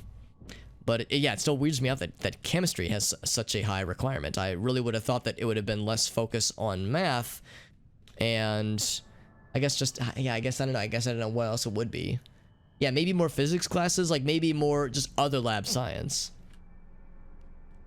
Have a funny one. Yeah, if you're comfortable sharing, 5 Finger, I'm happy to hear it. Wait, did that fix it? Did I find a fuse? Oh, apparently I found it. What did I pick up? I must have picked something up and I didn't realize it. I was still looking for a replacement thingy. Maybe an enemy that we killed dropped it. We just got it automatically. And you can't use calculators? That's absurd, man. I mean, there's some really high level shit that you have to do there. And when you're taking courses, when you're taking what am I trying to say? Exams, that's one of the few things you can do to like try to save time. So yeah, that's completely nuts. Yeah, honestly, it sounds like you've got a really shitty, like a really raw deal here, because that seems like a not good way to do it, in my very biased opinion, obviously. Maybe I'm full of shit. And maybe I'm just maybe that's just how it is now. Maybe that's, like, again, let's think about this. I graduated in 2011. It's literally been 10 years. Well, I graduated, obviously, in like, the latter half, the summer, like, half of 2011. So, it's been 9.5 years. But still, almost 10 years since I've been in the game. So, maybe I'm just out of the loop. Could it be that I'm out of touch? No, clearly it's the children who are wrong. So no, all jokes aside, yeah, maybe that's just how it is now, but still, that just sounds absurd to me. Oh, no, it wasn't low. What did I find? Where the assassin lurked. By the way, I'm guessing there's more messages and journals to find, because I've been scouring pretty well, I think, but there's still things I've yet to uncover. You're not always gonna have a calculator in your pocket. Fuck that, I will. I absolutely will, yeah. Well, that's the thing too, like in the higher level math classes, we were allowed to use calculators for, you know, just the mundane calculations. Granted, the calculator I had didn't have like a derivative function, nor would you expect it to. That kind of thing. So, it's not like it would have been able to help that much other than just help with the mundane bullshit of calculations leading up to being able to do derivatives or integrate or integrals, that kind of thing. Lots of friends. Hello, new friends. Our friends aren't very friendly. We found more. Whoa, what's that noise? That's our buddy Elgaso with the pog. Thank you so much, Elgaso. Holy shit, dude. 26 goddamn months. Good lord, that's a lot of time. Also, that tickles us over the 200 amount. Now, I'm not even past 100. I'm past 200 now, which means I have a extra spicy, extra juicy, extra life donation to make real quick. Give me 1 sec. Thank you, Elgaso. That is so freaking kind. 26 months. Subscribing to my short little hobbit ass. I say it every time, Elgaso, and I mean it every time. Your generosity is beyond humbling. That's so freaking nice of you, man. Not only does he waste his time hanging around my Twitch chat, being one of my mods, being one of our Discord mods as well. Not only does he choose to waste his time. He also wastes his money on me. Thank you, man. That's very sweet of you. That kind of support goes above and beyond the call of duty that I would ever ask of anybody, but it's very much appreciated.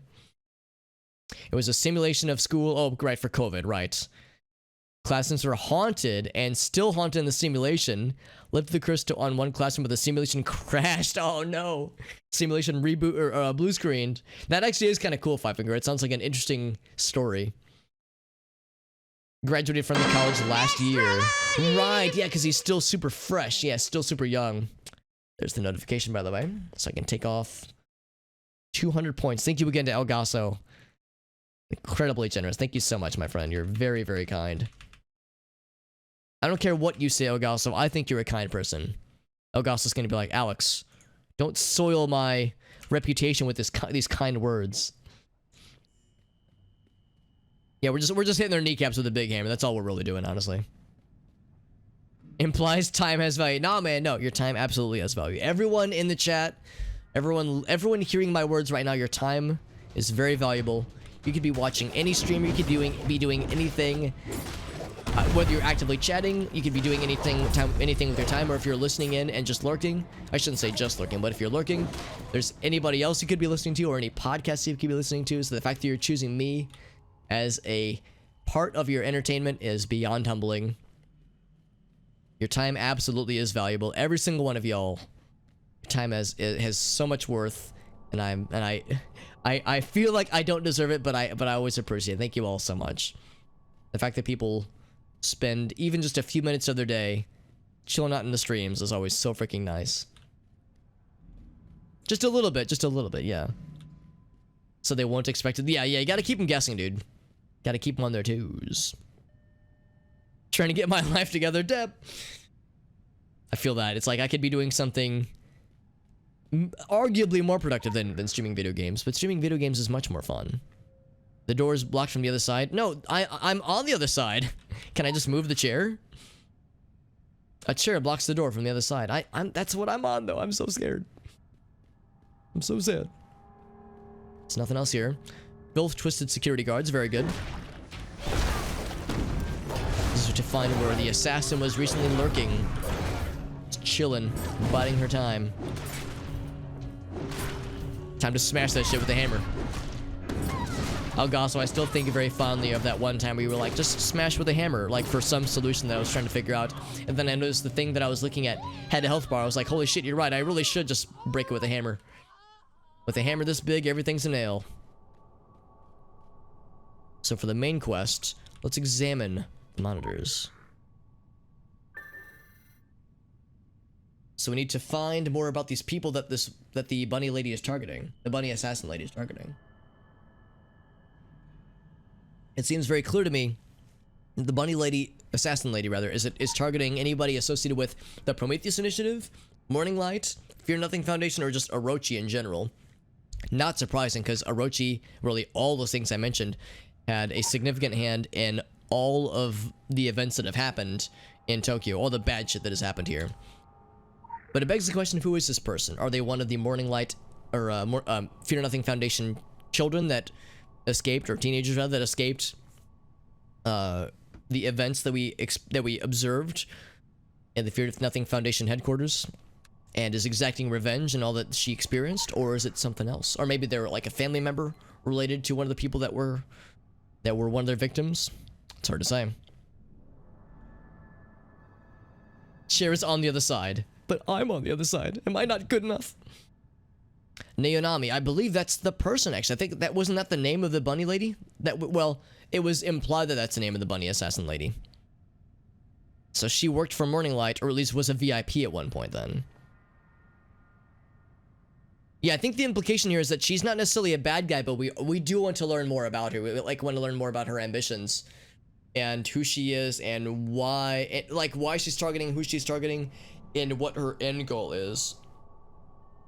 Because yeah, to me the implication is that there's like more than meets the eye. But yeah, I don't think we're trying to stop her. I think we're just trying to be like, what's the deal here? So let's see what we got here. So inbox. None of the inbox. Junk folder. None of the junk folder. Drafts. No drafts. Trash. Today is a glorious day by Macard. I think Philip McCard is the leader of Morninglight. So there's a safe house, unsurprisingly so, to the innermost light, which would have included Naonami. So she would have been one of like the inner circles within Morninglight at one point. So was she always, was it that she had joined it and was like down for Morninglight and was like, you know, brainwashed and was down for their mission, or what had she infiltrated it with the anticipation of betraying them and trying to destroy from the inside out? It says that today is the day to be proud. You are my most trusted. To you goes the lion's share of my pride. Today our actions will have great consequences. We are gifted with dire consequence. Read carefully, he says. Our benefactor will not be pleased with these actions. Now is the time for us to dare. Now we change the world and we will risk our benefactor's wrath. Now, that begs many questions. So benefactors, I'm assuming when they say benefactors, I'm assuming they mean the filth. Or the force that compels the filth. Or maybe the Orochi. And they're doing something that they won't like. Would it be... does it have to do with the plot involving the filth bomb, I wonder? Your people, my children, will have to provide the ultimate sacrifice, and do not weep, he says. They will be free. We are the ones who must carry the burden onward. The wrath from the tower will come swiftly. Okay, so the benefactor, I think, was the Orochi in this case. And Philip McCard was apparently super down for the children to sacrifice themselves to become, you know, filth animated ghost monsters. Best we leave nothing for them. Best we tie up all those loose ends at the downtown Fear Nothing Foundation. Give my mercy to the children. Yeah, so the order for the mass suicide at the Fear Nothing Foundation facility was ordered from the top by Philip McCard. Not surprising at all. What else we got? But again, it begs the question of, like, it seems like Orochi would have been down for all this. Why would this... I don't know. So there was apparently some kind of schism between Morninglight and Orochi that Philip McCard saw from the outset would happen. For all of us, he says, he will send individual instructions, immediately relocate to the designated safe house, and await extraction, which is where these lads and ladies are chilling. Someone will be along soon. Someone, he says. Or some bun. Bunny assassin? The faithful in other parts of the world are being recalled to the compound as we speak. We will all be together soon. I like how compound is a proper noun. Has some very, like, Jamestown kind of vibes there. The great message, coming together, it has begun. Yeah, we've heard all that before. With all the light of my love, he says. Oh yes, he sounds like such a generous and welcoming lad. So yeah, we gotta go to the safe houses then. So Masao Tanaka. So that's Naonami's father, I believe. He's not going to like finding out that his daughter was a cultist higher up, but I think that has less to do with her safety than it does with complicating his reputation. But hey, I can't judge on family dynamics, so whatevs. A lot of complicated ins and outs, so keep it simple with an eye on the prize. It's Wabbit season. Morninglight has safe houses scattered in the Kaidan area. Time to find that shit. I agree. It is time. Let us do exactly that. So we can get back to the main area. I actually kind of want to go back the way I came. Also, looks like she got in through the air vents, which is kind of cool. Very James Bond-esque. I think of, like, navigating the vents in the facility level early on in the game. Yeah, I want to check out some other areas over here. Well, more friends. A media relations guru. Well, now she's a transformed, what appears to be headless monster thing. There's a cool cutscene at the next mission. Yeah, there's some really cool ones that I remember. I remember the bunny, that part where the bunny assassin, it like murders a bunch of people. I remember that one as being like very well done and very well choreographed. Yo, Victoria! Yes, indeed, we are getting very filthy. Good to see you, friend. As you can imagine, we are doing more Secret World shenanigans. We have upgraded ourselves from dilly-dallying in the Clubhouse kid areas into, like, the uppermost, like, tippy-top VIP areas of Morninglight, which is starting to get into more... Like, you can see, when you see the, like, Morninglight offices and whatnot, it looks more desky, more Orochi-esque with how they've organized this kind of deal. So the line between Orochi and Morninglight has blurred. However, we just saw indication that the event that transpired at the Morninglight offices, or I'm sorry, the Fear Nothing Foundation offices, is something that the fear. I'm sorry, it's something that Orochi would have not viewed positively. So it sounds like Morninglight went rogue at one point.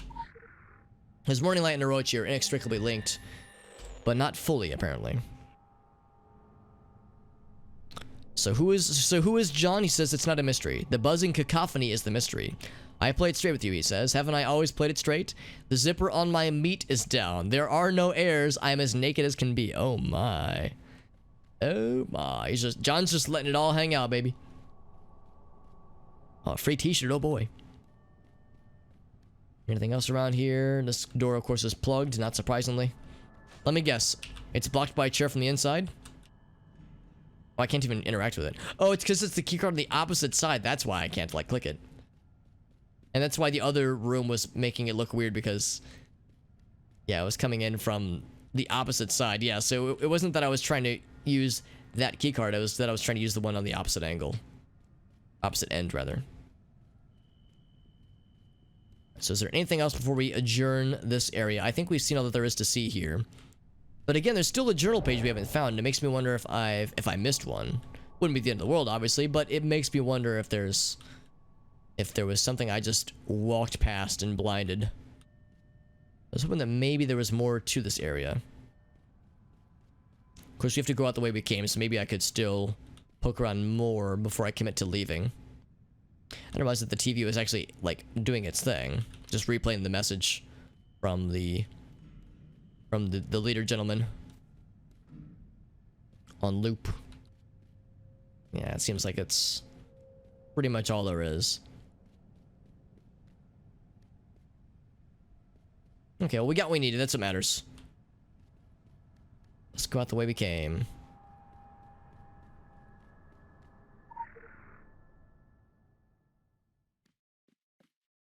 And we're going up this time to the second floor. Second floor. It's like I'm trying to get the mouse cursor. There we go.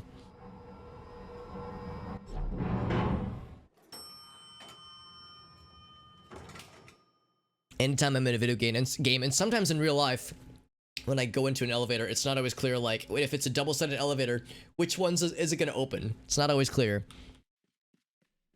Which one's it going to be? So unsurprisingly, this stage is still filthified, so we can't explore the stage. Makes me a little sad, although it doesn't look like there's anything of significance, but still, I like being able to poke around. Anything on the backside?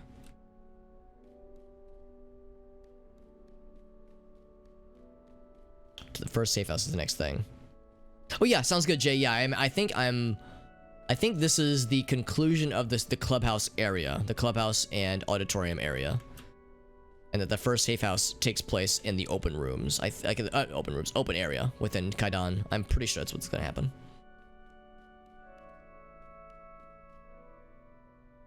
Let's just go ahead and leave. Like I said, I'm a little bit bummed I didn't finish up the side quests. That's just the pamphlet which we've seen before.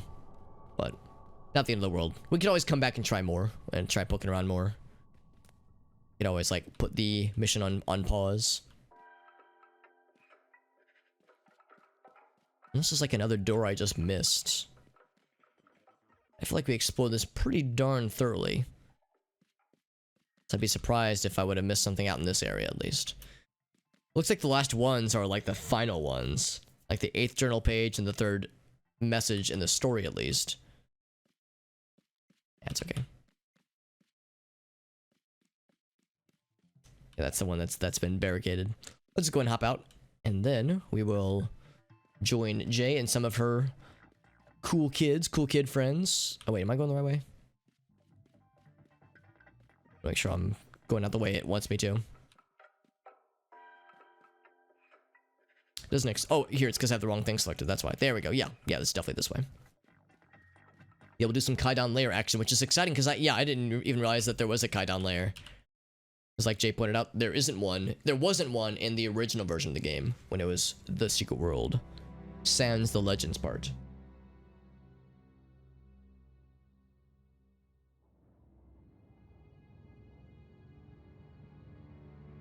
The plot thickens, though. Yeah, I'd forgotten that there's some intrigue and perhaps some perceived betrayals, or at least maybe not betrayals necessarily, but definitely some like alliances being questioned. If Morninglight, and by extension Fear Nothing Foundation, has initiated their protocol to, which involves, you know, mass children suicide, if they've like initiated that sequence in a way that the Orochi, as their benefactors, quote unquote, in a way that Orochi wasn't going to like. I'm trying to think more about like what the implications of that are and what it could mean in the grand scheme of things. Also, I'm told I need to kill some Orochi personnel. We'll do that real quick. Well, I can use my motorcycle again. That's nice to see. So yeah, let me go ahead and... Oh, I never actually turned this in, did I? Login rewards. Yeah, I just closed it without actually claiming my reward. Oh, claim it now. In fact, let me go ahead and knock a few of these out. We also got that complete. Mission complete. That one's also 100. You got it, lady. That one will take only 1 hour. We're just knocking out all these quests, man. Or the special agent quest things. So yeah, let's condense a few of these things down. We of course have multiple waste talisman lads. We have a 3-pip hammer, which is cool, but we've gotten multiple 3-pip hammers and it doesn't really do us a whole lot of good. Oh, cool. Thank you, Jay. I'm sorry, Jay. I was like, I need to like make sure to message her. But yeah, we're all ready to roll. We're in group 2 this time. Hell yeah. We got Jay, we got Sony, we got the homie squad. Hell yeah.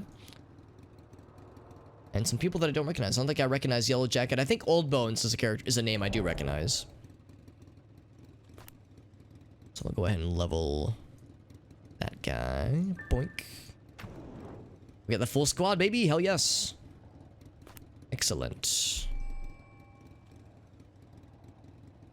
Let's hit rating. Yeah, I could save both of these. Although I think I'm gonna wait for a 2-pip or more glyph for hit rating. So I'm just gonna go ahead and combine that down. Get those going. Level 17. That's pretty good. Ooh, I'll join in as well. Join on the chitty chats. Get that leveled up. Critical empowerment. Critical empowerment. I like that. We're getting pretty close. 6 more levels before that one is ready to condense into our stiff. Only 5 more levels for that one. Man, we're making some moves, baby. Let me go ahead and do a quick meetup on... Actually, maybe the meetup... Oh, actually, no, I'm already in Kaida. Maybe it's okay then if I'm just kind of cruising around. Let me see if I can kill 8 Orochi dudes real quick before the stuff happens. That's just a regular filth person. There's an Orochi researcher.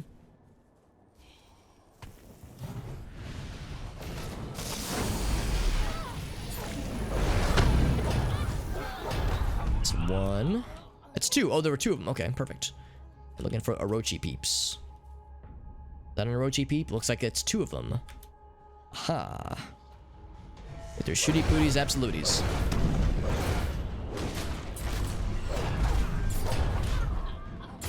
He's like, I want to pay more attention to Living Flame. Living Flame's way cool, and that's Super Hobbit nerd. That guy's the worst. Alright, there's just some ghosties. And here's another Orochi scientist friend. We know scientist friends definitely count as far as being filthy Orochi personnel. Filthy lads. Lads and ladies. 6 out of 8. So close.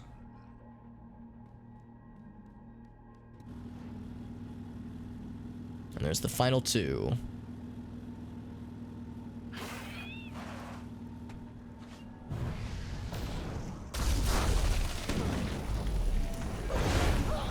Seven and 8. Cool. Now we're good. Gonna go and do the meetup on Jay. There we go. I should just warp me right over to where she is.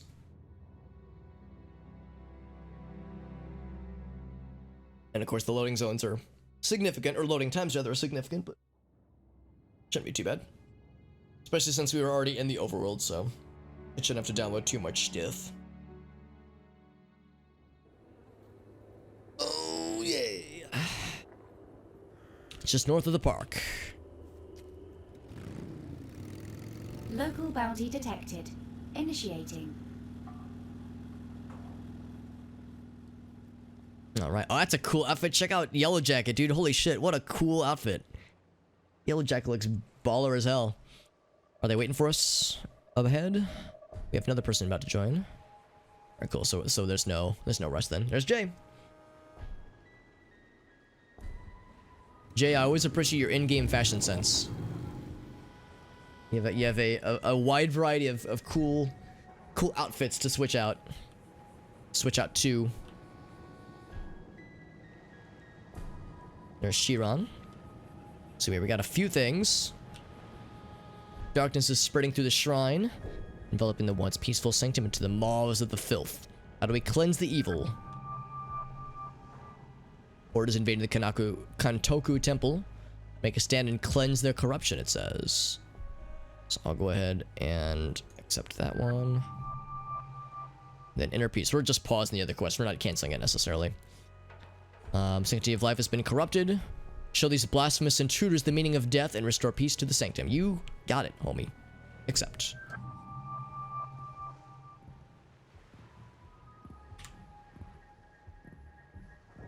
Let's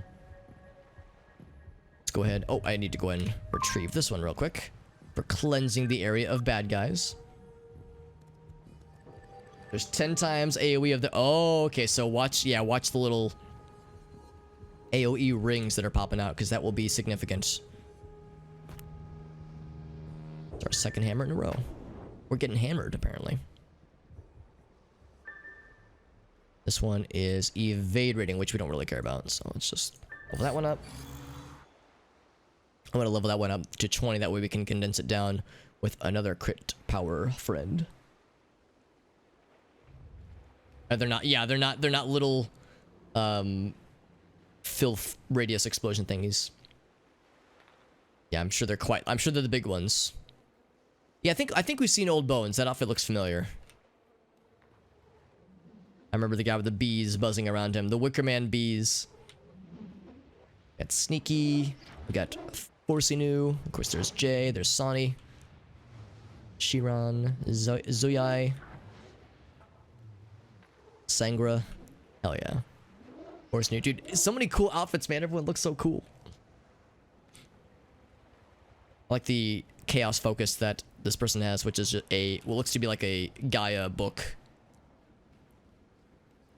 I like how this is shaped right now. With it looks like Jay is giving us all a pep talk, because like she's over there, we're all like looking at her from a distance, so it's like she's getting us all hyped up.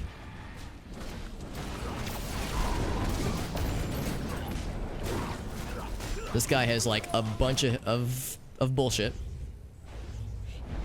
Thankfully, it gives us a little warning ahead of time. As far as like the ring that it'll be enveloping. Yeah, that's a big one. Unsurprising, that's a big one. Oh shit! I wasn't even paying attention. It was behind me the whole time. Got a little hyena friend, by the way. Look, has a pet.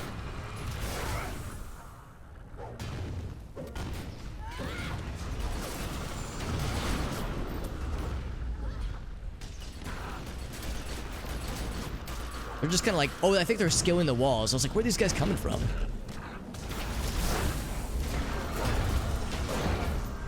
Yeah, that time they give the little ring as a heads up, which is nice, versus just them being like, oh, by the way, I'm just gonna explode now.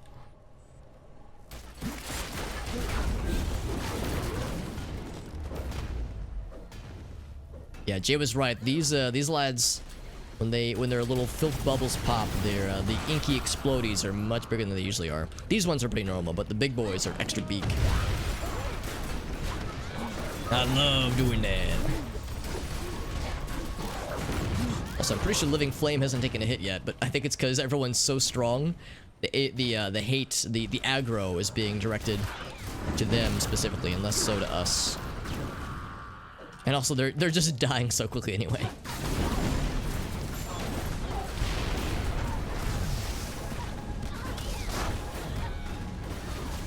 Yeah, it's tricky. It's tricky to know where to stand, or where to not stand, rather, just because there's a lot happening.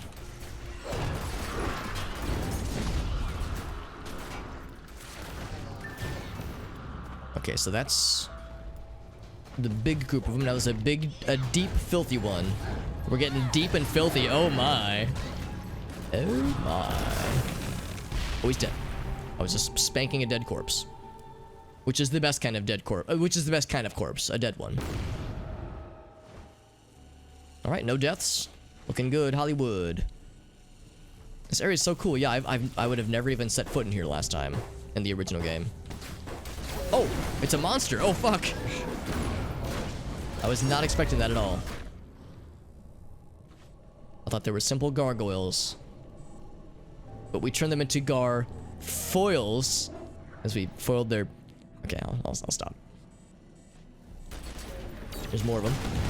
Can't eat those guys. They are yeet proof. Oh, can I get the heck out of dodge? Oh, Bones died. Oh, okay, yeah, let's hold off. Oh no, we lost a few more. These guys are spicy then. Yeah, we'll just retreat.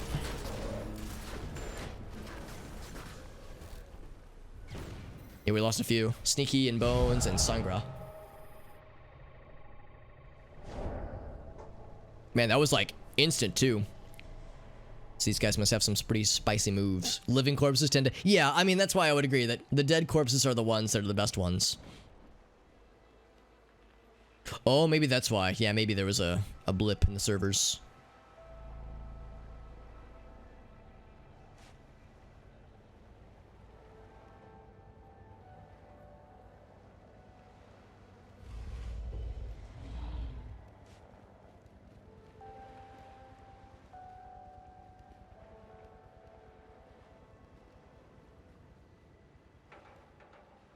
Defense. As part of the quest. Oh, I think she means the first part that we did earlier. Hey, this guy has a similar outfit that I've got. He's got the coat, he's got the metal shirt, got a top hat. Maybe I could switch to top hat so we're samesies. He's like, I'm shorter than he is, so it's like he's like my big brother. Alright, big bro, we're gonna go kill these bad guys.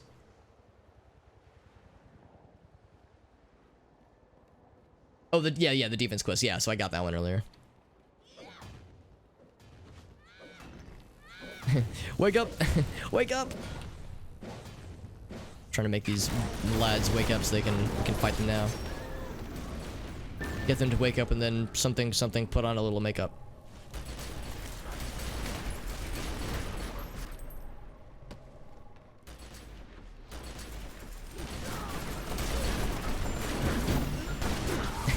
By the time I close the gap to like fight them, they're already in the process of dying, so I have to like leave to make sure that they don't that the filth splodies don't get me.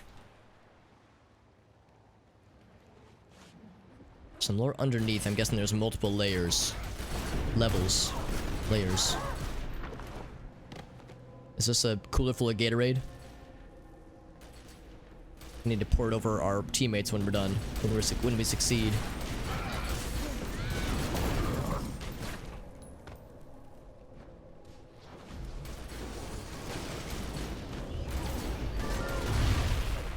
They are Komayu, I believe is how they're pronounced. And apparently 10 of them have died, with me being near them when they died. Because it's like, hey, you killed 10 of them. It's like, I haven't done shit.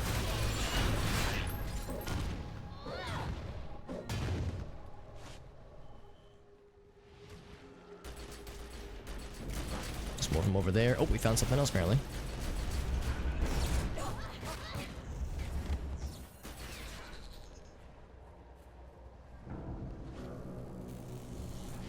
Oh, right, because Onryo are part of the things we must kill.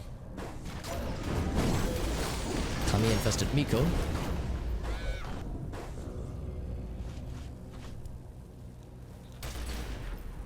There's more Onryo. 4 out of 10, not too shabby.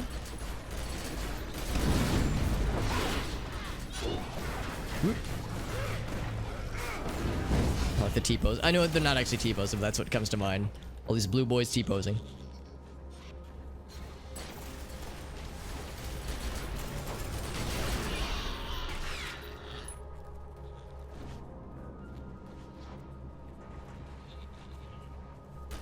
Oh man, that dude, oh, it was because it was just Jay by herself. I was like, man, that dude died hella quick. Just one of the maidens, one of the Miko. Finding some lanterns. Right, right, cool.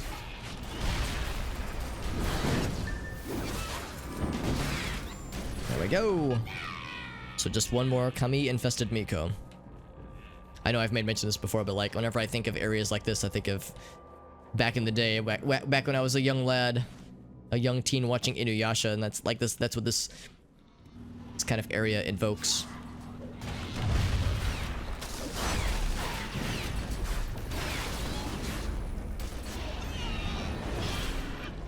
It's always satisfying getting those guys before they can do their big aerial attacks, or not aerial, AOE attacks.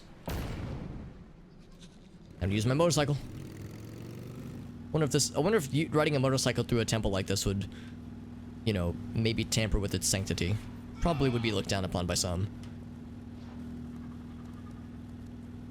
There's a zebra. Okay, riding a zebra is way more exciting than riding a motorcycle. Granted, mine's a spider motorcycle, but still. Motherfucking zebra, man, that's where you do it. It's the last filth-infected Kami. Or, I'm sorry. Kami-infected Miko, right.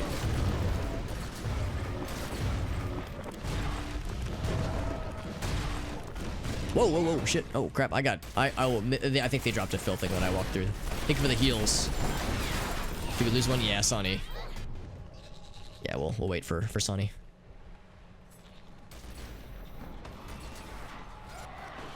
Because, yeah, there was something on the ground. I think it might have been an aerial, or why do I keep saying aerial? An AoE dropped by the, yeah, I think that's what it was. I think I didn't see it in time.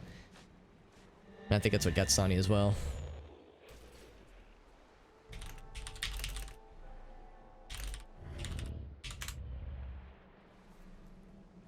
That's some lore, by the way.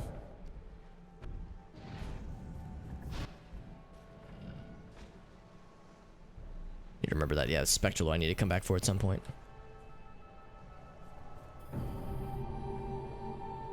The Jade Spikes. Yeah, that's what it was. That's exactly what it was. That makes sense. That they would persist long after the death has occurred.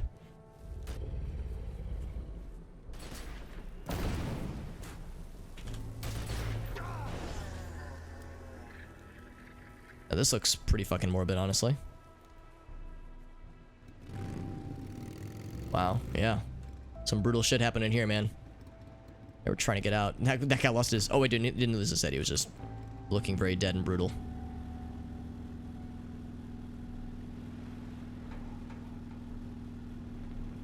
Rejoin the group. Whoop, whoop.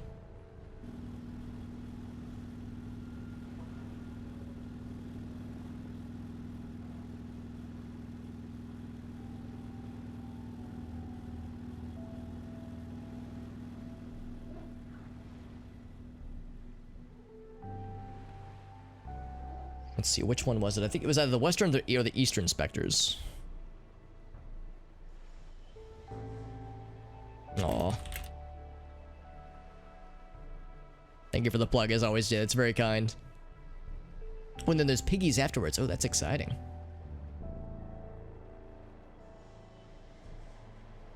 Pork chops, delicious. Oh man, now I'm hungry. We're talking about food. I think this is group 1, so yeah, we'll let them do their thing. We got big boys, big lads coming up. No. Oh, we've seen these before. Oh, jeez. Okay. So you have to stay within the circle, I think. Skedaddling over. I think you have to stay within the circle, not outside the circle with those big boys. This is how we learn. Also, I wasn't the only one who died, so I feel less bad about it.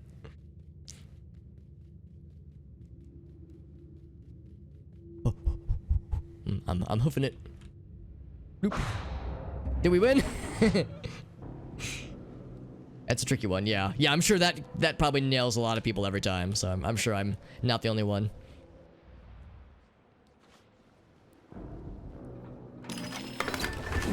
I had very little to do with that victory, but I still got the rewards for it, so hey.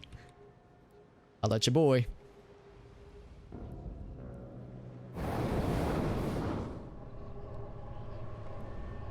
Oh no, it's okay. I knew it was coming. I wasn't familiar with the attack pattern. Yeah. She let us know. I knew it was happening. I was surprised by the Yeah, the order of them being posted. I just noticed that when you have blood magic out, you're like dripping blood. It's pretty metal. Yeah, we just gotta get good. I'm not gonna say that in the chat. We just gotta get good, easy peasy. Alright, here we go. The Alpha. It's like the red gargoyle friend. Oh my god. I was gonna say, I know that there's the spikes that this guy drops, so I don't want to get too close. That one looks bloody. Looks weird and bloody.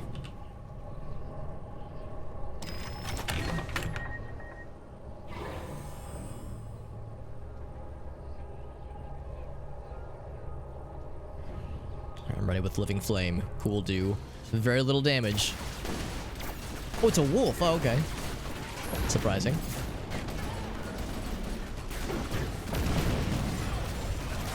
Oh, then it turns into a oniri. Yeah, a samurai lad. An oniri. And now... that was the first round. Grab that. I'll contribute my blood. Oh, I need to take the rewards. There we go. So right, this one I'll stay inside the circle this time. Because I think staying outside of it was where it got weird. Oh god, there's so many things on the ground, it's hard to see where to stand and where not to stand. I think we're good, Yeah. Hell yeah. I didn't even know that there were two of them last time. I just saw the one and got deleted. Of course, our inventory is filling up, but that's fine.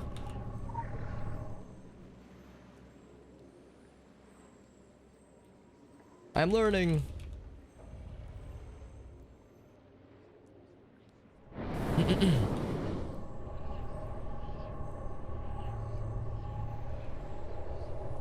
You can teach an old hobbit new tricks. Let me give this a nice bloody high five.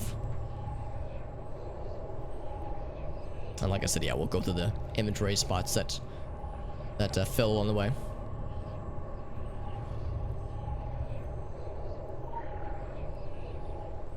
Can I cancel it? Okay, cool, there we go.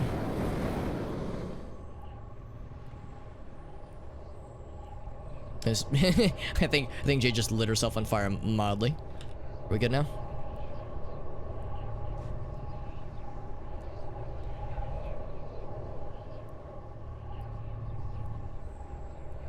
Oh wait, yeah.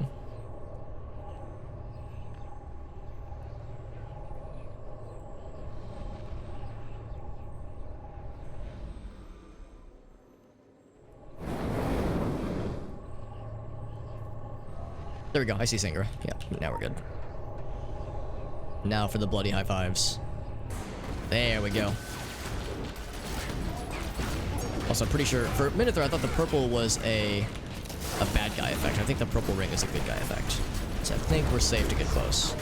Relatively close. Not too close. It gets scary. There we go.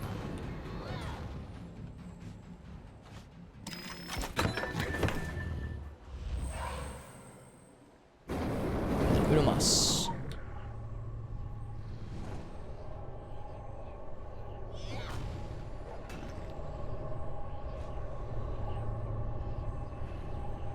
Have enough essences. Is there a thing I forgot to collect? Oh, crap. I don't have space. Well, that's embarrassing. Here, let me just do this real quick. Bloop, bloop, bloop. There we go. There we go.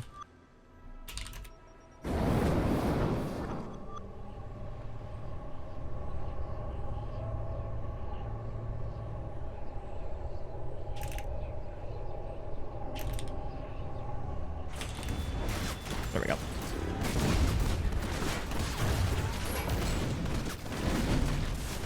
I just had to clear out one single space. Interesting that it doesn't turn into samurai mode until he's like 1/4 of his health left. Got a piggy next. Okay, cool. Yeah, I have no idea what pigs involve, but I am down.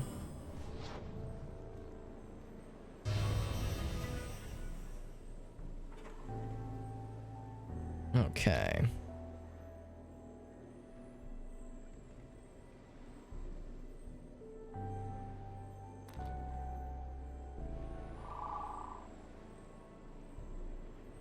So let's see. Should I relocate to where the big thing's gonna be, or should I go through the inventory stuff first? Because if the inventory stuff doesn't leave anytime soon, then I could just come back here later. Hide in the corner if you've never been here. That would definitely be me. I will definitely be hiding in corners, for sure. Pick it up now. Okay, cool. I'll go ahead and grab these things now real quick. It shouldn't take me too terribly long to go through these. One of these. Okay, I've got a number of these friends. Signet of Thirst. I'm a thirsty boy, apparently. When you critically hit or heal, gets you a leech effect. That's nifty. In fact, we got a few of them. I think I should go ahead and level both these up, because those both sound pretty good.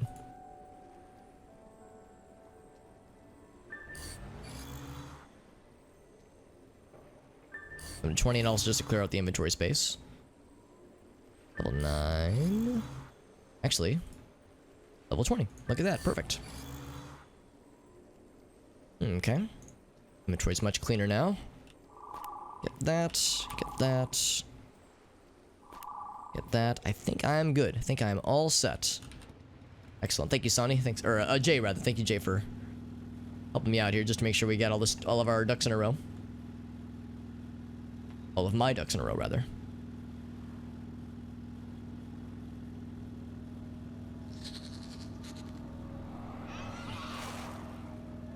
Oh yeah, we saw this room earlier. So hide in a corner if you've never been here.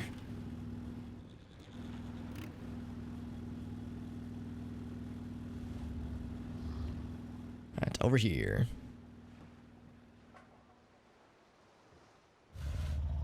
Your corpse is here so you can run easy peasy, right, yeah. Mob some sneaker ghost form as something to kill, maybe. Drop aggro. Oh, do you mean... Yeah, let me do this real quick. Down to 50-50. Should have done that earlier, probably, to help me not die.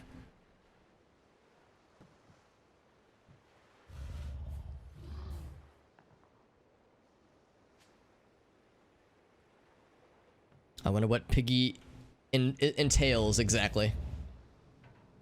Our little pig friend.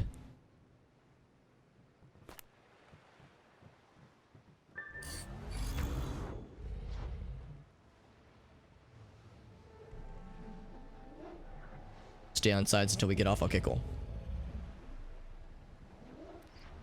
Either AoE or small circles, or a big one. Okay, cool. Or a big cone, rather. Okay. Dodge the big cone.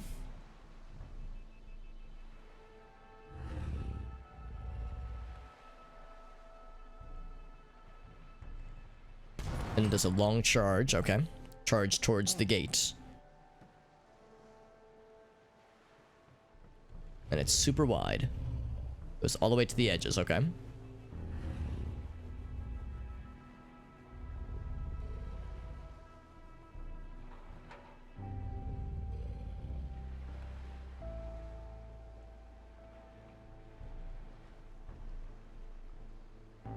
Just jump up to the side to... Okay, yeah, jump to the side to dodge it. I gotcha. And it charges to the other side. Okay, cool. Wait, kill it to that other side. Okay, cool. So yeah, so watch for this thing and then follow it to the other end. All the flies on what's his face over there. Yeah, it will do small circle ones. You have to dodge. Right. It's the helmet. Yeah.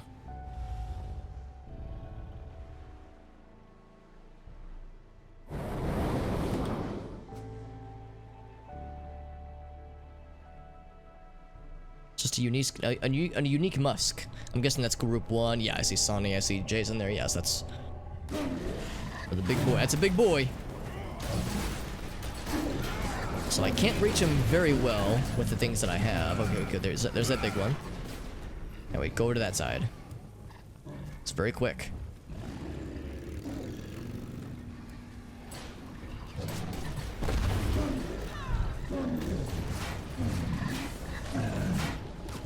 can reach him here. There we go. Yeah, so I'm able to hit him here, which is nice. Oh wait, no, I can't. Here, I'll just jump down. I'll just jump down and watch the ground. It's like I'm staring at his ass.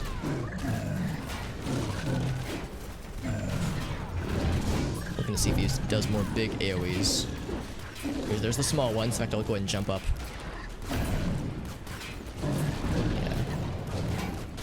Looks like the AoEs, the small ones, can reach up the wall. So it does preclude being extra super secret careful. Did we lose one? Force EO, yeah. Oh, there we go. Ooh. Yeah, the little guys are really quick. This guy's got a lot of HP. That's 7 million HP? Good lord. 7 million, yep. Almost 8. Alright, there's some more big cones, like Jay was saying.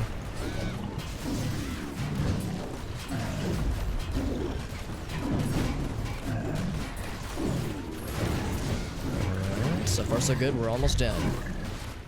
Got him on the ropes. Aspect of the savage dream. He's fucking dead. That's all the lair bosses. Very nice. GG's. And we got a new pet from it. Hell yeah.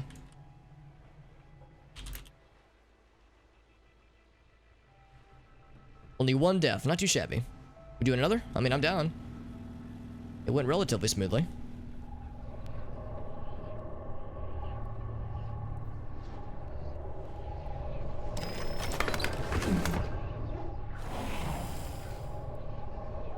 Glad I was able to navigate that without losing my hand blood link. So same thing, we'll start off on the side the moment he pops in. G2 Electric Boogaloo. Here, have a bunch of my blood. There's more where that came from. Oop. I'm like watching the ground. Make sure there's no bullshit. So does that charge? That's gonna charge this way. Okay, so thankfully, oh, shouldn't step on that. Yeah, thankfully it looks like it did not reach up the sides, which is nice. Yeah, click it, then get the fuck out of the way. Yeah, it's the best way to do it, honestly. Just try to stay out of the way of out of the line of fire here.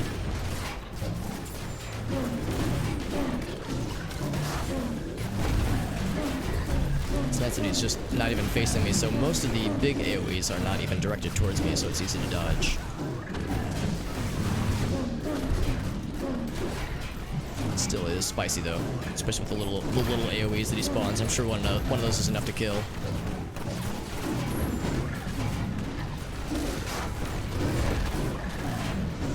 A few glancing blows, right? Because my damage is pitiful. That's fine. Okay, just about got it though. 1 million left.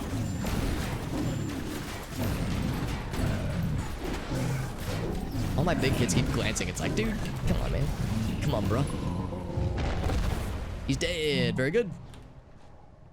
2 for 2. Hell yes.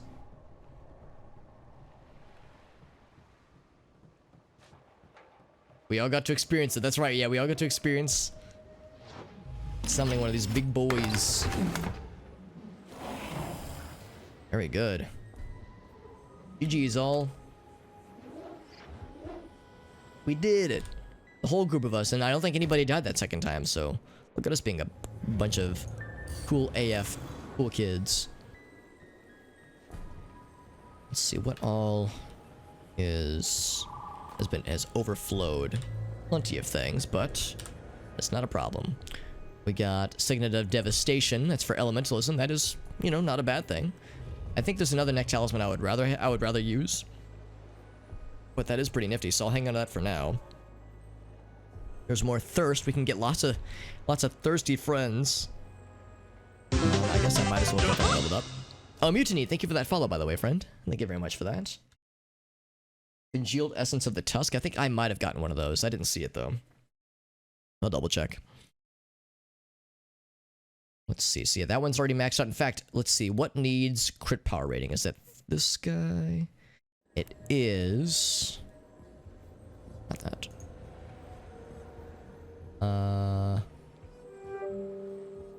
Crap, maybe that one might be one of like the fancy ones already.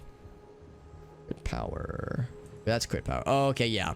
So that one we can definitely fuse in. There we go. Bam, cool. So I just need to find another glyph then and start leveling that one up. Okay, cool. Makes it lower for all three of them. Cool, thank you. Thank you for specifying. So hang on to the glyph level up majigs, and yeah, for the Signet of Thirst. Thirst seems like a pretty good one. There's more overwhelming power. Although it's been determined that Nimane is the best one, so overwhelming power I'm probably not going to bother with, honestly. Thirst, yeah. That one seems good. I don't know if it's that good, though. Like, maybe I shouldn't be bothering leveling that one up. Signet of Devastation. I think that one's pretty good. Oh, yeah, that's for Elementalism. Yeah, we just talked about that one. I'll go and level that one up. Just because I want to be able to spend some of these things to free up my inventory slots.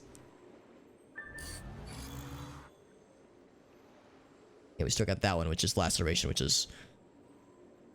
Oh, that's also a Luck Talisman one. Oh, okay, so we can't have both. Yeah, so I probably shouldn't have wasted on those, but that's fine. We got enough to acquire all the goods, and now we're in good shape. I can warp out safely. Excellent. Now I'm the group leader. Oh boy.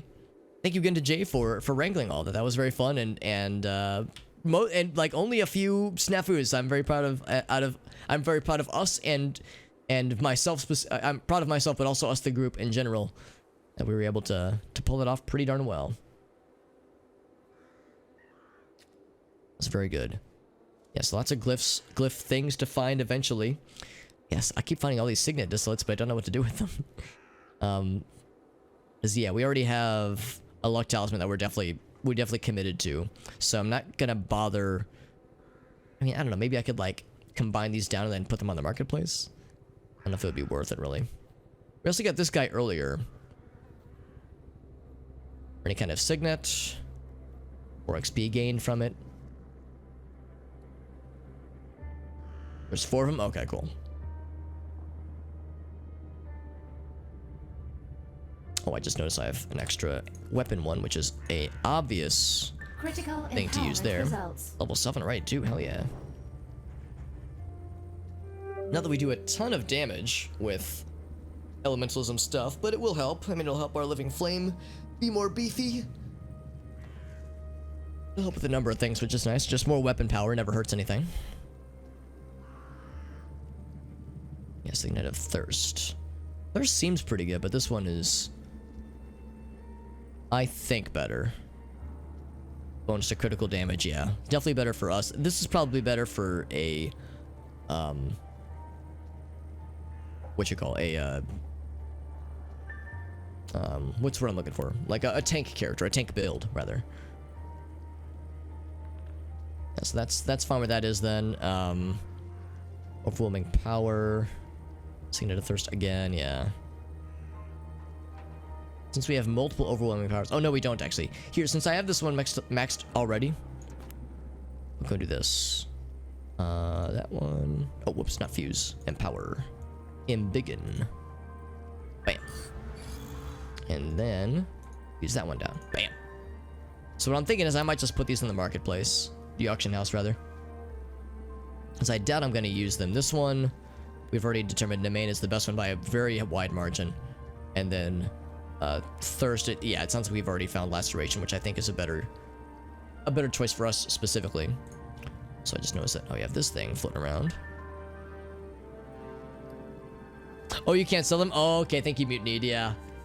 That is good to know, because I was thinking, well, maybe I can, like, do something with them. So, okay, if we can't sell them, then, I don't know, I guess we could, just use them to empower others, I don't know. I mean, I'm just trying to go through the little bonus things we have in our inventory, the distillates, just because we have a whole bunch, and my inventory, as you can tell, is quite cluttered. Also, Mutiny, your screen name reminds me there was a person that we played with a couple days ago called Mutiny. Is that who you are? Because obviously you're clearly somebody who knows a lot about this game. And it's always nice having people that are really knowledgeable about this game that are in the chat. He is excellent. Well, thank you, Mutiny, for joining. I thank you for that follow as well, friend. I'm very grateful to yourself and to Jay and Sonny and everyone else who has invited me along with these very high level raids. I feel like I've joked before. I feel like I'm being invited to the cool kids table. Like I'm being invited along despite being very clearly a low level person myself. I mean, you can tell based on my inventory. It's like this dude's still kind of fresh for this game. But I appreciate you guys inviting me along and letting me pretty much just leech off of everyone's high level abilities. I of course try to contribute as much as I can, but I know my numbers can only do so much. And of course, also we are in the midst of some story stuff. And speaking of story stuff, I believe we have this area down here in the first safe house. Yeah. Oh, thank you, Muni. It is a lot of fun. Like I said, it is a lot of fun. It's always interesting getting to see this kind of high level gameplay. Especially considering that I have played this game all the way through before with the main story, but I've never done any layers. Like, that's not true. I've done very, very little with the layers and like super high level end game stuff or even post game stuff. I did play it all the way through in the original version of the game, so I did do some of the original versions of layers with some friends, but even like the very first like lowest level layer we still struggle with a lot. So yeah, it's definitely a part of the game that I have experienced very little of. But it's really fun getting to see how that goes firsthand, and like I said, getting to see what it's like from like the big dogs, the people who are really good at this game and are really knowledgeable. Seeing it from their perspective, it's like, oh man, this is how like the ultra badasses in this game do it. How long does it take to level? Yeah, I haven't leveled up in a while because I've been max level. So once you reach max level, the only way you really increase your stats is by increasing your gear, and you increase your gear by like basically feeding gear slots that match with other gear slots that you found. So like what I'm doing is incrementally leveling up the talismans and weapons that we have based on the lower level weapons and talismans that we're finding elsewhere.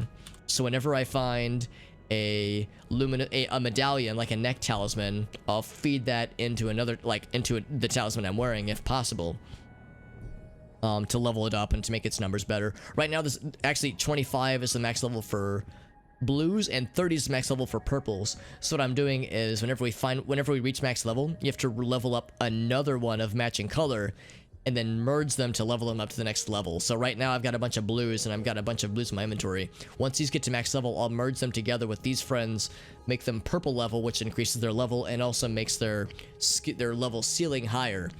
So it's kind of this tiered approach to equipment leveling that takes a while, but it's very worthwhile. It's worth to do for sure. So it's kind of a weird system. I guess a lot of MMOs do something similar, where I think in WoW the max level is 60 or something similar at least. So like after a certain point, it's not necessarily a grind, but definitely a more incremental approach to leveling versus just, you know, more experience. Now experience does still matter because I have to kill more train station lads. Experience does still matter because experience is what gives you skill points and ability points, which you use for giving yourself more passives and like stat bonuses, as well as active abilities, so like skills and spells and that kind of stuff for your chosen weapons. This guy should be the last one of this cluster. Whoops.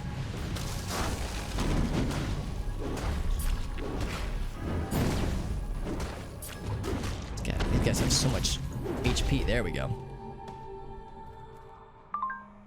Thank you for cleansing the area. Hey, no problem, fam. So let's go ahead and merge this one down. That is evade rating, which we don't care about quite as much. I'm just gonna feed that into... Isn't there one that I have that's not max level? This one just got leveled up.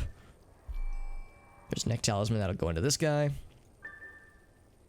Dice talisman, or I guess that's luck talisman. Yeah, it's luck. So the next time I find... Oh crap, I goofed up. I should have kept the totem we found, because the totem will let us merge into this one once that one gets to max level, to level 20. That's okay. We'll be able to find more of those soon enough.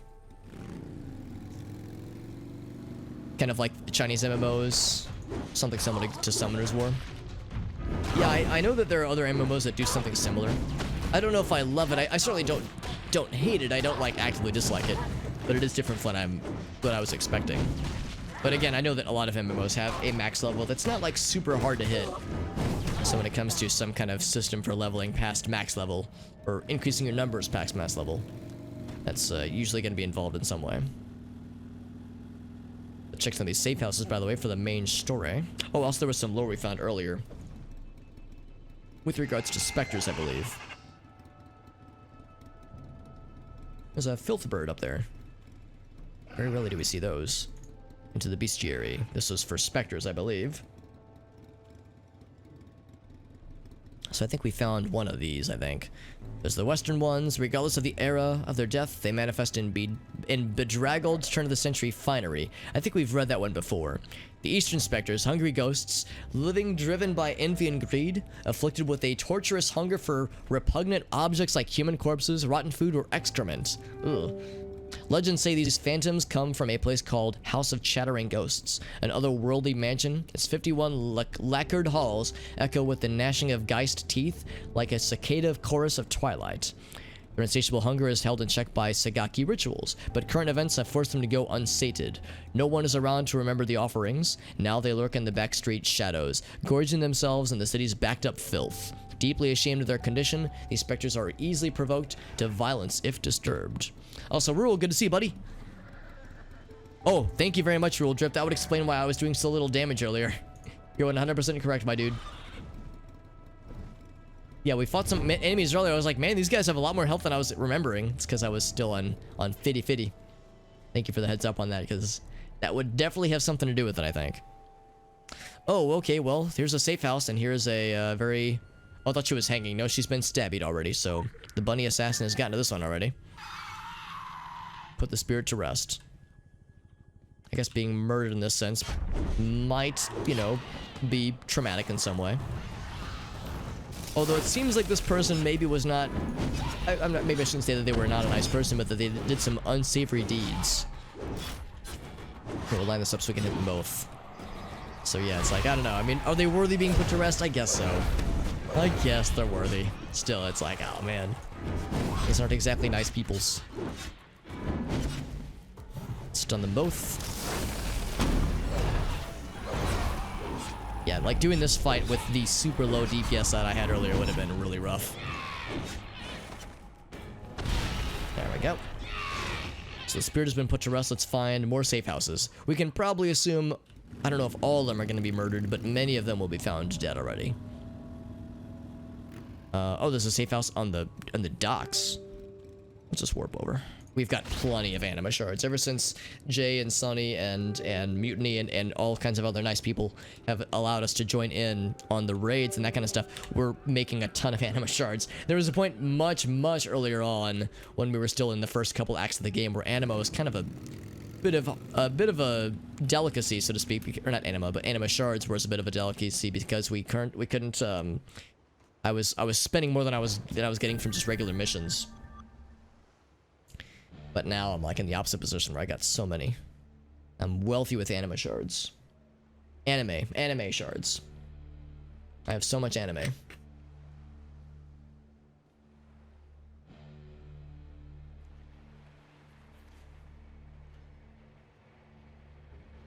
Like I smell something in the air. Could it be a monster? Probably. Oh my.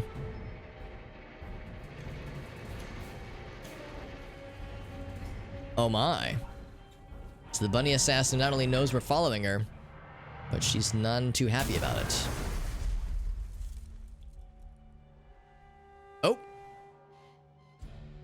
Okay, well, presumably that person was already dead. Maybe not. Tick-tock, she says. Man, jumping off into water like that while holding a katana seems very dangerous, but that's why she's the pro.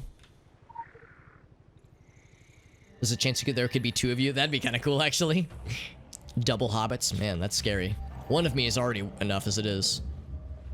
A moldy deck of cards. Shuffle, lay them out. Minor arcana in formation, all under the dark tower, which always is looming overhead. Can't really see from here, but it's always there. Always waiting. Can I climb up this thing? Yeah, landing in the water. I mean, she was diving, so I guess that part's okay, but I just think about, like, we're holding a sword. Seems like a recipe for bad things to happen. Like I said, that's why she's the pro.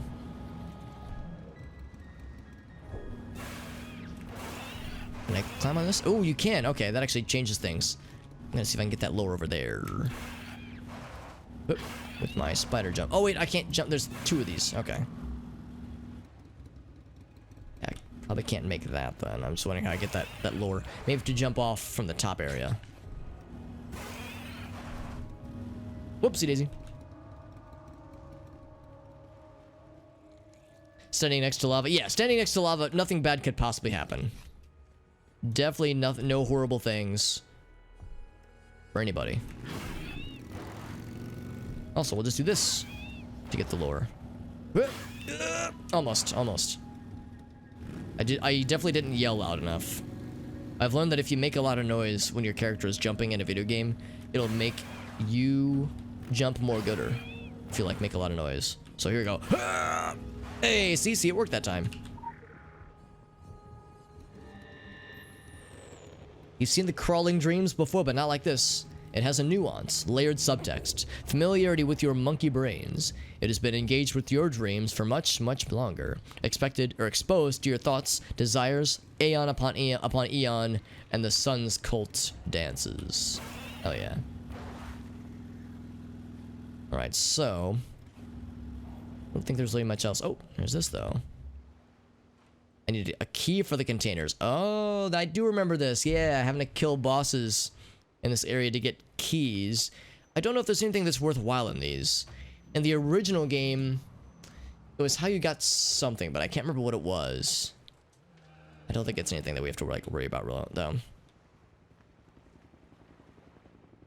Also, I just noticed I'm still in the group. Let's go and leave the group. There we go.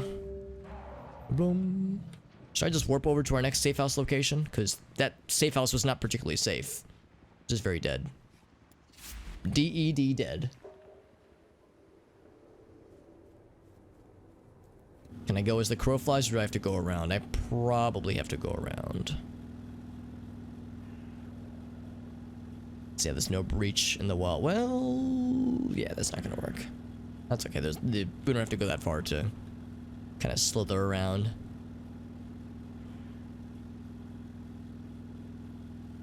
We've seen 2 victims so far. There were 4 total, so presumably we're gonna find that this 3rd person is gonna be murdered to death. Murdered to death until they're no longer alive anymore. A dangerous house, yeah. Yeah, I mean it's intended to be a safe house, but it doesn't always work necessarily. Doesn't work when you've got a super well-trained and well-skilled bunny assassin that's slicing your entire body off. Probably complicates matters. Oh, that's our boy Jimmy. What's up, dude?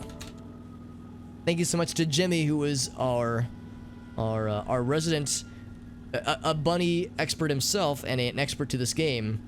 Jimmy is an excellent dude. Thank you so much, dude, for that very nice raid. How you guys doing? Yeah, it's the opposite of being murdered to life. Exactly, being murdered to death. Just a formality, really. Thank you so much, Jimmy. Jimmy's the freaking man, dude. Jimmy is a veritable expert in this game. Always a wealth of knowledge and a wealth of generosity as well. He's helped me out so much. Generally good dude. Thank you so much, my dude. How was your stream? And also, what were you streaming on today's day? Actually, I can do the quick shout out. Jimmy Rabbit. Hell yeah. Doing some Secret World Legends. Nice, man. Was it more of the elementalism offhand run? Which sounds, for those, by the way, it's like I said, Jimmy is really knowledgeable and very good at this game. And this mad lad has taken on a very ambitious project where he is playing through the main game, the story game, with only an elementalism offhand and no primary weapon. And if you're thinking to yourself, Alex, that sounds nuts. How the hell is Jimmy able to pull off this kind of thing? It's because Jimmy is a veritable boss and also a terrifying force of nature. So his skill set is both impressive and alarming. It's alarming that he is so good and so knowledgeable. It's impressive, to say the least. And then you killed her. Yeah, you killed the ghost self, exactly. 45 in the Scorched Desert, baby. Dude, you're killing it, man. I know you said you're like really very much looking forward to and or deeply afraid of the main boss in into Egypt, just because there's always that timer at the end where if you don't kill the person soon enough, the boss soon enough, he'll like do that auto kill move. So it's like there's definitely some roadblocks ahead, but I have full confidence in Jimmy being able to pull it off because the dude's a boss. Were there any hangups with today's stream, like, or any quests that gave you trouble, or was it pretty smooth sailing today? I'm sure when the roadblocks happen, they can be tricky to navigate. Let's fight 2 of these guys simultaneously. Look at me. There we go. We get a 3rd one? Oh, it's just a military lad. Made him look a little like a military man. He's throwing grenades at me like he expects it to do anything. Oh shit, I'm getting fucking bodied. I need to not die today.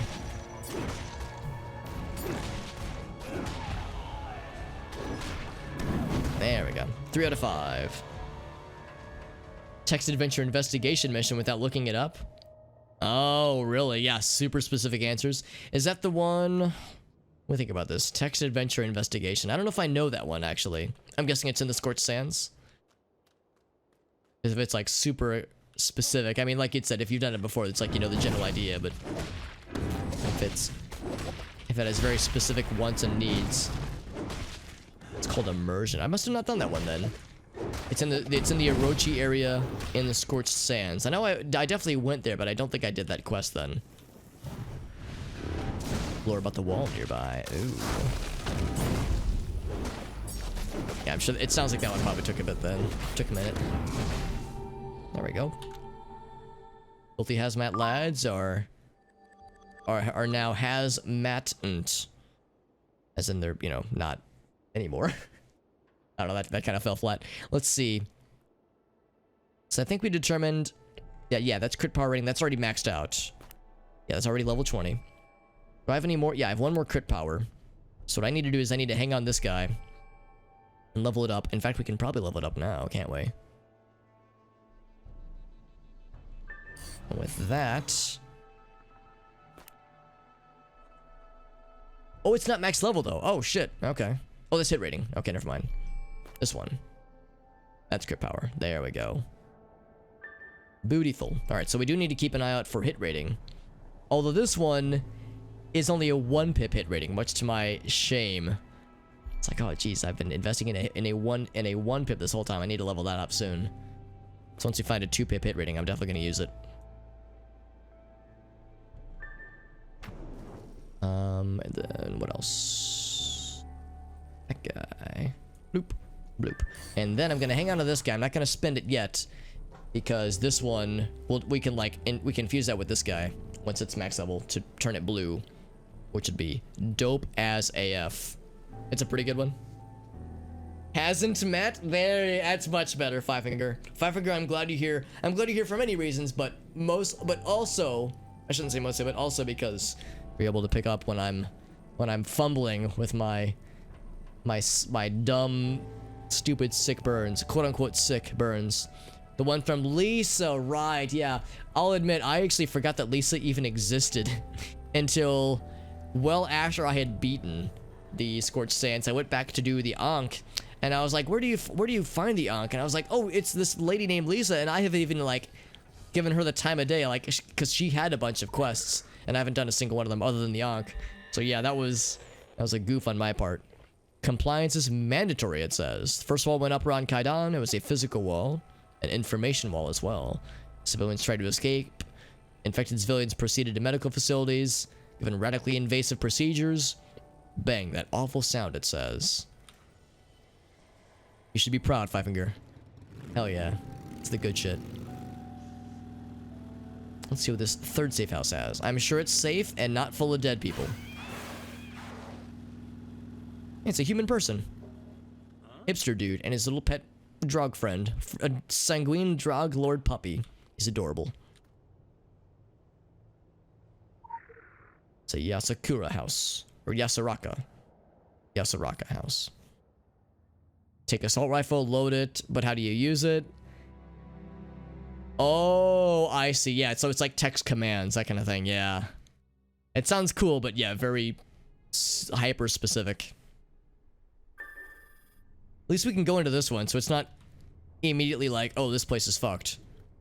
Oh. Almost got bopped by the tripwire, yep. I'm watching for the buckets, for the Macaulay Culkin bucket strats. Snip. Now there's no achievement to this one, for this one, I don't think. Woo.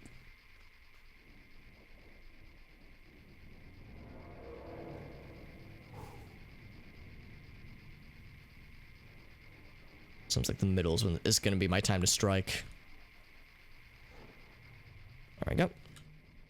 I'm watching for like marbles and such. I see there's incense here, which is interesting. Messages written on the wall. There's the I can't remember the name of it, those like parchments that you place to ward spirits, evil spirits. There's lore over there, but I'm guessing we have to find another way in, don't we? Unless that door is interactable. I didn't think that it was. That's something on the other side of that wall.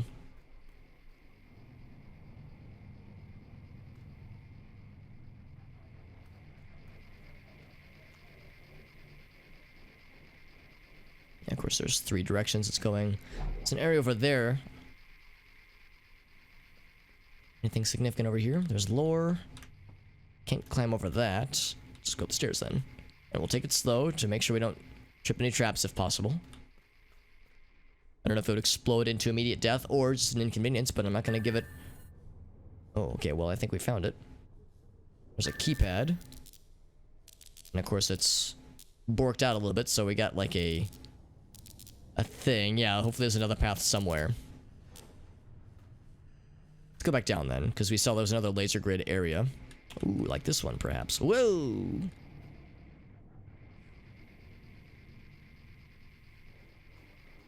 If there's anybody watching these camera footages.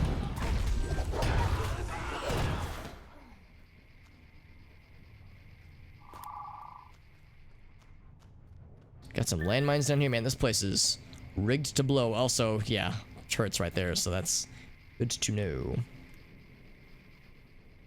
Oh, landmine. I landed right on that shit. And my leg is broken for a couple seconds. I guess if you stand on if you step on a landmine, it might injure your leg slightly. So the wire's going into the vents too. Interesting. Oh, Fuda, that's what it's called, yeah. So take out the generator. Aegis portable shield. Or Aegis. Oh, toxic stuff. That's not good. I'm building up more, aren't I? Maybe I just need to get the fuck out of Dodge before I get bodied. Can I cleanse it? The answer looks to be a solid no. Oh god, am I gonna die? Not if I get far enough away. Oh! Never mind. I thought if I just got far enough away, it wouldn't be a problem. Okay, because that was considered an environmental death, I didn't take any anima damage.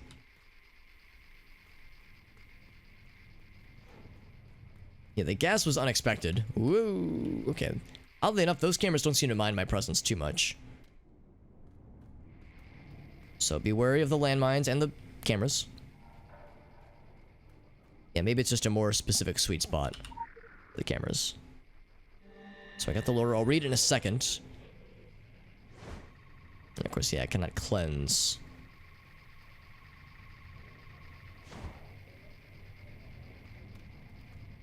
Ooh, am I good? Okay, we're good. Woof. Barely. Alright, so that's something we'll have to deal with. Can I reach it from here? I cannot. Okay, so I have to go around to take out that generator, which is fine. Get the old snippy. More lasers, of course. More power grid shenanigans. And more friends. This is a friend-making simulator. That's all it is. It's nothing weird. The entirety of this game, you're just making a bunch of friends with troubled issues. Like that, you know, he just has the issues of tentacles spreading out of his head, but otherwise he's very friendly.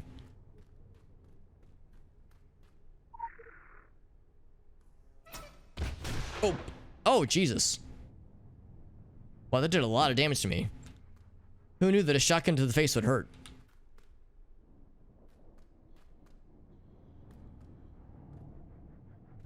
A safe house, I guess, at one point... I mean, I guess it's a safe house because it's well protected with, like, traps and such. Oh, there's a generator behind there. I didn't even see that. So it's like safe from the outside, but certainly not for anybody who like wanders in by accident. There's squelchy screams, 250 evolved filth. That's a lot. There's a shrine here with a bunch of afuda. And some tea cups and such. Very nice.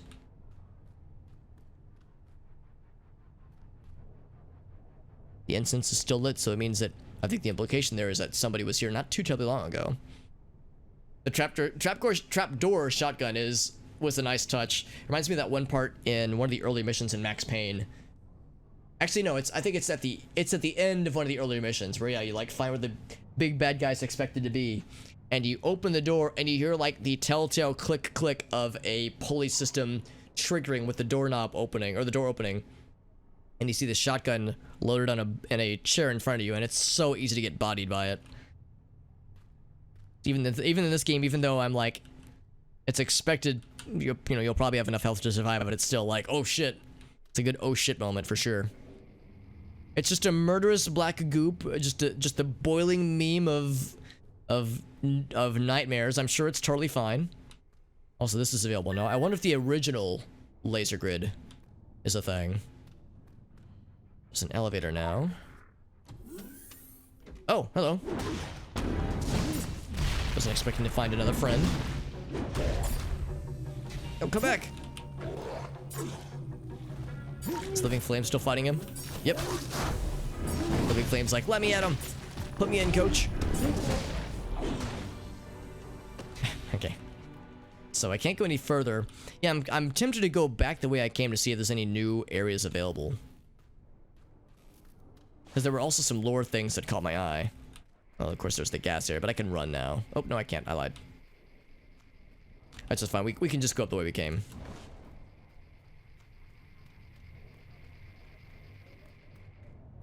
Minimal damage. So this is available now. Ah, except this is still spooky and murderous. I mean, I could like whoop, fuck, whoop, whoop, whoop. Didn't mean to double click. I could like sprint either direction, but I wouldn't be able to make it very far. Yeah, there's no like places to duck down, so I'd still get murdered. It was one of the places I wanted to backtrack to, because there was one lore thing that caught my eye. And this one right here. Except there's no way up, so yeah, let's just head back then. Have I tried? Yeah, I haven't tried using the elevator yet. Maybe that should be the first thing to try. Oh, whoops, wrong place. Go back through the poison. Poison gas. Poison ass. Oh! Found a landmine. Don't worry about everybody, I found the landmine. And everybody was quite concerned.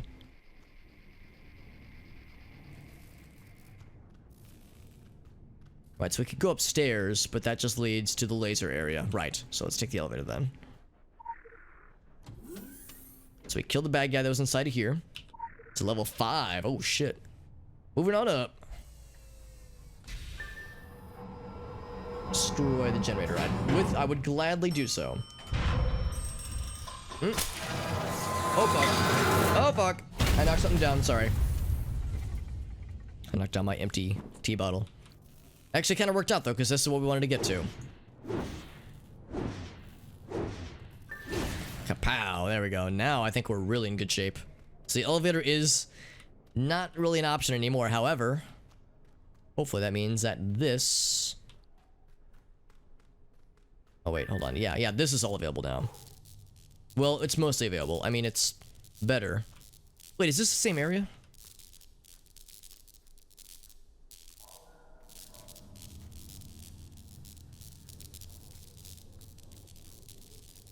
Let's run. Oh! It did the old switcheroo on me. I should have known. Trying to figure out if that's the same area as we saw earlier. Also, nice ominous explosives on the wall. Oh, it's the tripwire. That's what that's for. Tripwire is to set off the explosives. It's not a Macaulay Culkin trap. It's a you get exploded trap. You see nothing? It's fine. It's a good thing I've got this taco hat that allows me to blend in so seamlessly with my environments. Renders me practically invisible. Oh, this area is still fucked. Oh, never mind. Okay, wait. I can go this way now. So it's been tampered with. Now we get this lore. There we go. That's what I was hoping to get. Get the good shit. More about the housing projects. The children of Orochi. 8 parents are better than 2. Right, the 8 tentacles of the Orochi beast. Bali picks the special ones for the special programs. Sometimes one is born special. Sometimes specialness is genetically modified into one. Not every child is equal. Vali executives had to make a tough call when the bomb went off. The best and brightest had to be selected. They went to the tower. There is more, it says. There is a place below the suburbs. A place where the brightest children meet. Clues were left. Breadcrumbs throughout the neighborhood. Below, see the clubhouse, it says. The interests of Fear Nothing and the Morninglight intersect. Do you see? Look in the monitor room. Look at the rabbit killer. Yes, of course, we've followed that thread all the way through, to this point at least. Okay, and then there's this room. So here's where it all connects then. That makes sense. Right, so when it reaches the end... Oh, that's actually kind of strange that it, like, kind of doubles up temporarily. Some more friends. Hello, friends.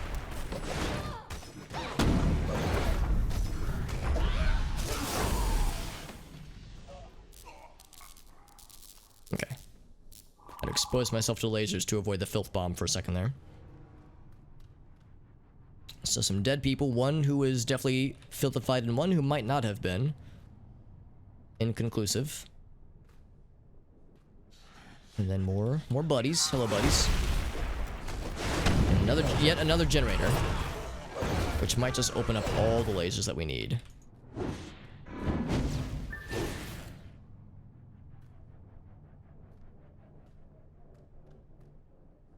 This place definitely been ransacked. I appreciate the wall being just deleted out of here. And some lore about the Afuda specifically. Scrawl their names upon the parchment, cloth, wood, and metal. Hang the talismans upon the pillar, the door, the ceiling. Nail them to the foreheads of the hungry dead. Defy the calamitous powers. That's all the Afuda lore, by the way. Hell yeah.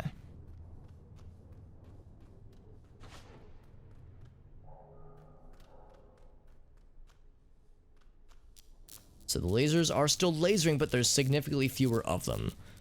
So we would need to go down to the 3rd floor. However, I just want to explore. I want to explorificate more things. There's lore up there that I want to retrieve at some point. We'll have to come down for that one probably. Because this is the 4th floor and this is going to be the 5th, which is still blocked. Okay, not surprised. So down to number 3. Gotta find the generator. Okay, yeah. So this. Yeah, so we need to get through there. So let's go the other way then. To the other side. I think that Dream Palace lore is the only bigger one remaining. That we can see right now, at least. Okay. This is the 3rd floor, right? Here, how far can I follow this? Pretty far. Alright, that laser is still active. This is floor 2, yeah, okay, so let's keep going this way then. Wait for these to pass. Some marble pillars, but it's helpless against the plywood, yeah, or just cardboard boxes. It's like, nah, man, it needs a health bar. It's like, I can knock down giant pillars, giant marble pillars, but like, oh, I can't break this trash can. I can't do it. Ugh. I can't break down this barricade of wood. It's too hard for me. Ugh, I'm sad. It's the meme of like the Doge that has like the giant buff muscles. It's like, I just took down a marble pillar with 2 swings of my hammer, and then there's the sad weak dog. It's like, oh, hammer hurty. I can't do it. Ugh. Last one. Actually, I don't know if it's the last one, but it's yet another generator. To the roof. Hell yeah. I think that was the last generator. Also, I wonder if this food is still good. I see some French fries, some cake on the table. Can you tell I'm feeling hungry? If I'm going out of my way to observe just basic food things in a video game. Just one laser now.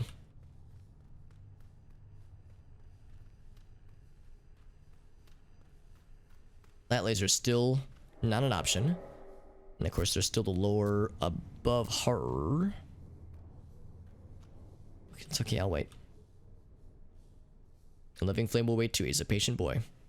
My living flame son.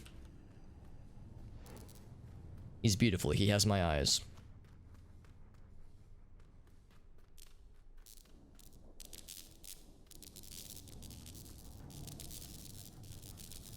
Oh! It did the switcheroo on me again, man. God dang it. I hate the old switcheroo.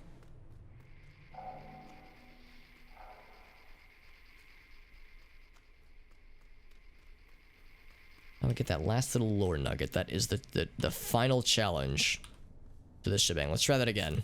Once more with feeling. Oh! Okay, I think I just jumped the gun there. I think that was just my bad.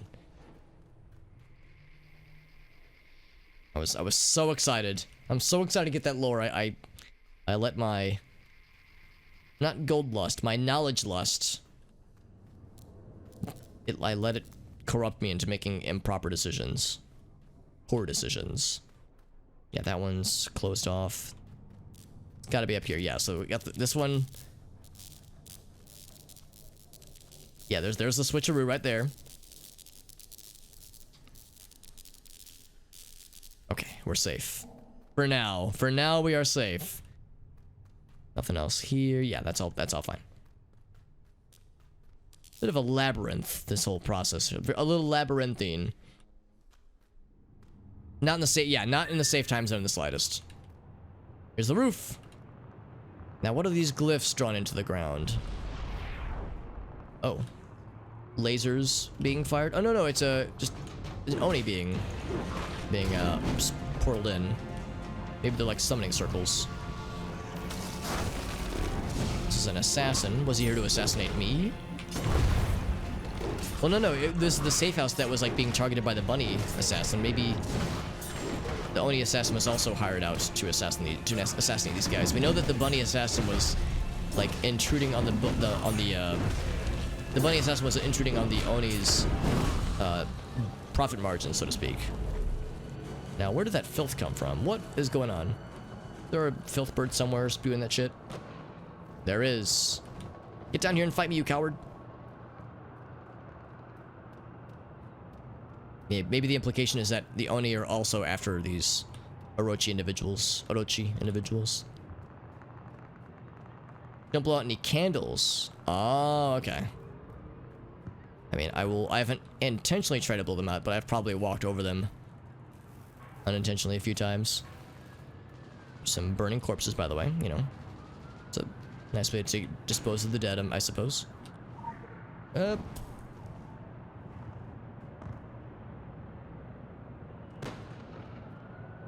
Aw, I want the thing. There we go. Good enough.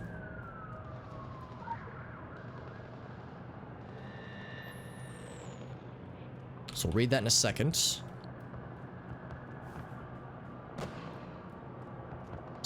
Still more lore down below, but I think we're about to descend even further. Just dodge into the wall.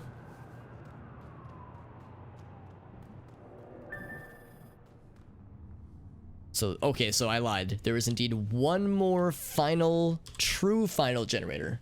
The generator to generate all generators. The bubble-headed boy, it says. Kindergarten horrors and playground echoes. I'm guessing they're referring to Jung. He was ahead of the class. Children can be cruel. Do not stare at his head. He'll make you forget how to breathe, apparently. He has exciting talents. He talks to us, though he thinks we're Jungian archetypes out of the collective unconsciousness. He can take you on an inward journey. He can make you forget how to breathe if he asks you to. And all of creation, is there a sight more lonely than a seesaw for one? Aww. Except he can seesaw himself pretty easily, as we saw in that one cutscene, so he's fine. He's a capable lad.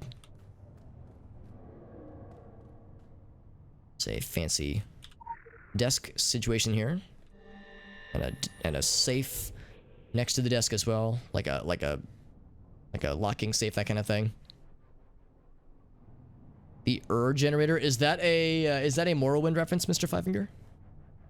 Because you know I'm down for the Morrowind references. Okay, sounds good, Jamie. Thank you again for that raid, my friends. And for anybody who enjoys this game and wants to see someone play this game and stream it with either incredible skill sets and or ridiculous challenges, make sure you follow Jimmy, because he is an excellent dude, a very knowledgeable lad, and like I said, has helped me out a whole bunch in this game, and he's very much a friend of the channel.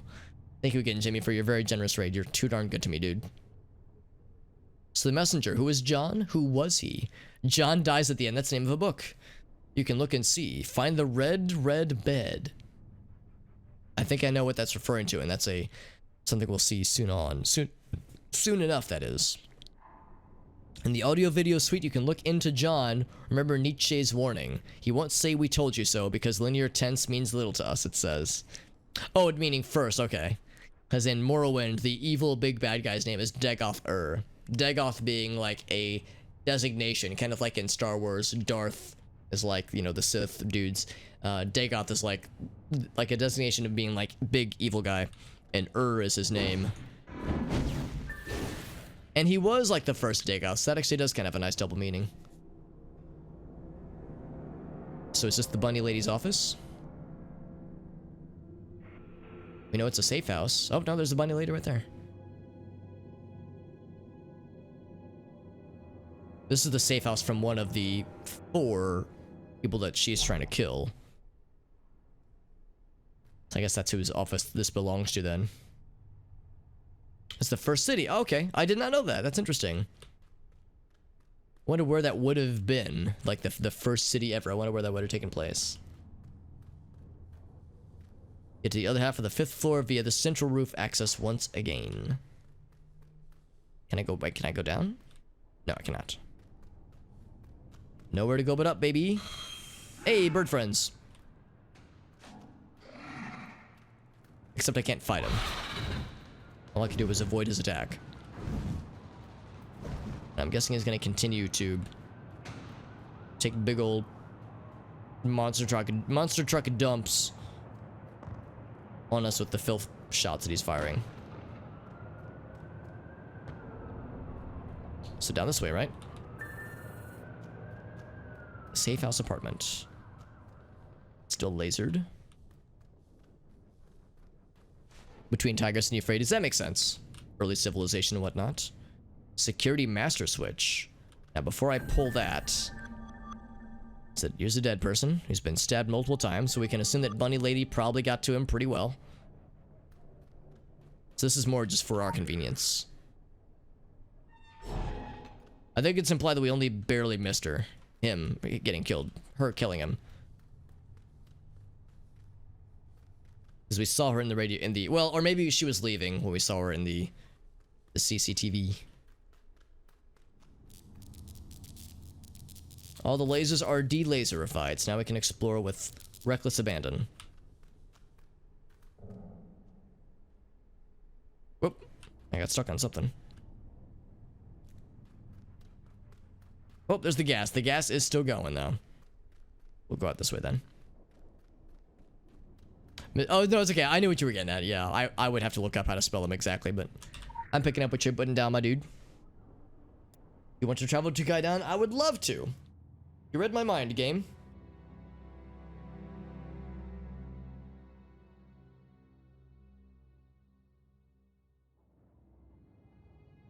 Yeah, what time is it? It's 12:30. We'll go for another half hour or so, maybe. Half hour to 45 minutes. It is getting late. And of course, I have work in the morning. Like a chump. Like a sellout. Oh, the dude's still here. Maybe he's AFK. The 4th safe house, which presumed I think is supposed to be the last one, is further into the main city. I just warp to right here. Save myself some time. I wonder if we're going to be finishing Kaidan tonight. I think there's at least a few other sequences after this one wraps up. So I think we're probably not finishing it tonight, but we're getting pretty deep into it, I think. It's nice because we've done a lot of side quests that I wanted to do from a lot of the quest givers that I wanted to interact with. So I feel like pretty accomplished. I feel like good that we did a lot of the stuff that I wanted to do. And that allows us to kind of focus on the main story stuff. Fight some Onryo? I guess I might as well. Fight some Onryo while I'm in the neighborhood. There's one. Sometimes you'll get lucky and find them in groups of 2. Also, we found this nice friend. Onyo and the corrupted lads teaming up.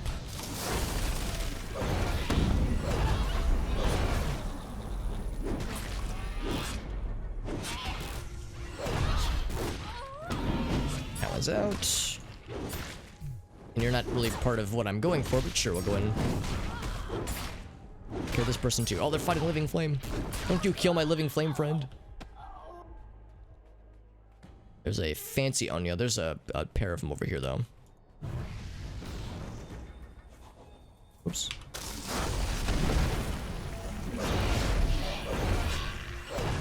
Those guys are out.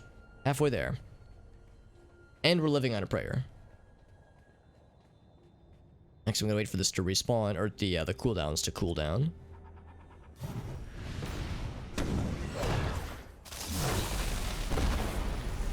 Oh, it's so nice getting busted all three of those. Oh, I was talking to the wrong guy. There we go. One more.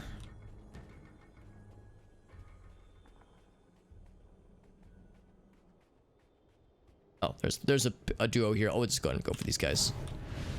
They're a lot easier to kill than the one big one anyway.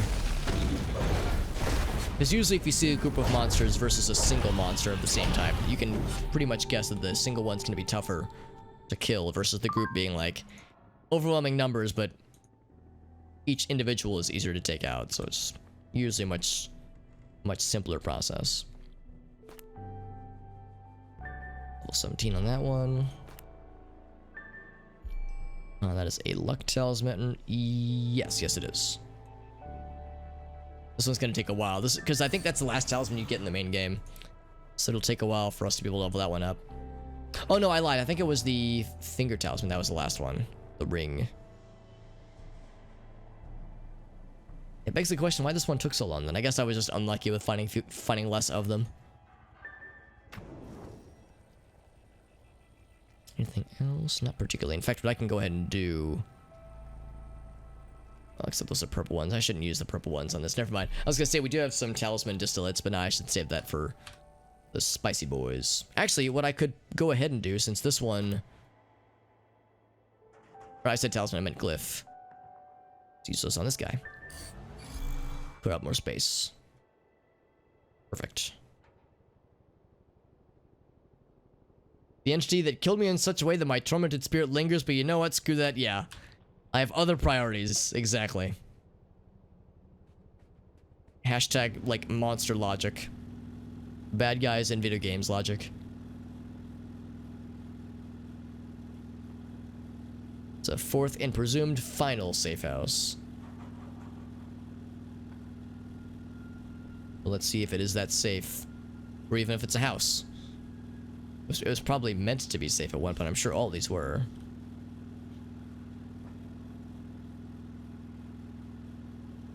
It's more like an office building. Kill some filth creatures. I mean, I guess. If you twist my arm.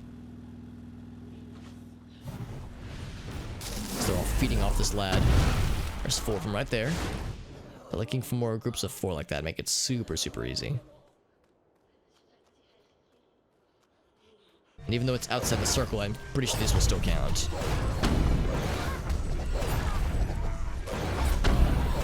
There we go. Then they all pop at the same time. So much smoother and easier.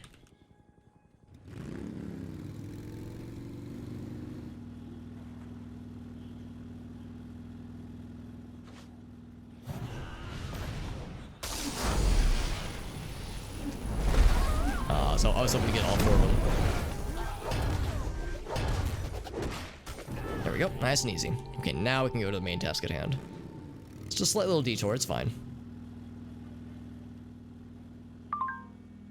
Ba-loomp. That'll bring it to level 18. We're getting there. Little by little. Critical empowerment results. I like those. I like critical empowerment results.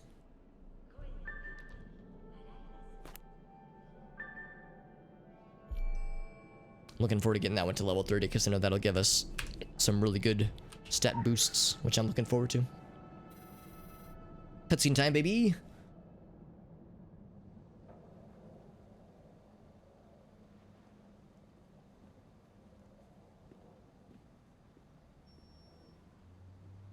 living person. How about that?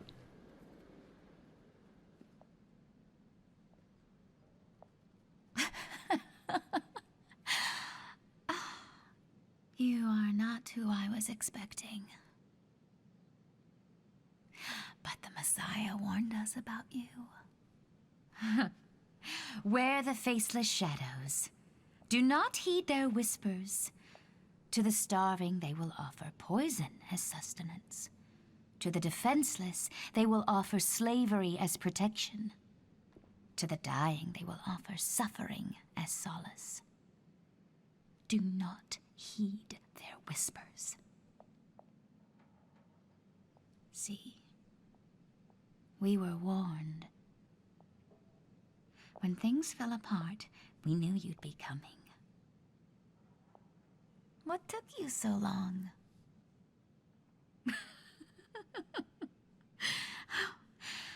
The plan was almost perfect. We brought them in, shepherded them, the lost and lonely. And they fell in love with the faith. Some of them fell in love with me. Did that matter? No. Wonder who she is specifically. Obviously a person in a leadership position. One of them. Yuichi. I thought he was the one. He was the perfect candidate. Lonely and paranoid, detached and in desperate need of a friend. I became everything to him. But he was just too afraid. Is this the girlfriend character he mentioned? And then we found John. The perfect man to spread the great message. He's still out there, waiting in the spaces between the silences. I can feel him watching me in the static on the screens and telling me that the mission is nearly over. The message is almost free. You want answers? Look no further than the Orochi. We suckled at their teat, and we grew fat on the darkness that they were hiding. So they were the benefactors then. Riddles within riddles, cults within corporations, and everyone with their own agenda. And at the top of their dark tower, lies. John was the only way to save them from themselves. I was his handler. I prayed with him, I guided him, and I prepared him for the new dawn. But something went wrong. The new dawn is coming, but it has not come yet. This is where I took John before it all began. I know he is still watching out there, waiting for a sign. He will have the answers we both seek. You should leave now. Orochi vengeance is coming, and it is wearing bunny ears. Go.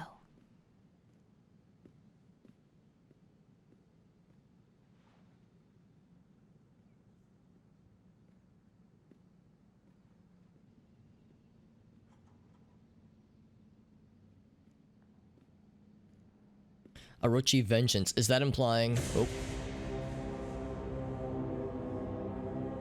Is that implying that it's coming from the Orochi? He's like, yeah, I'll let you do your thing.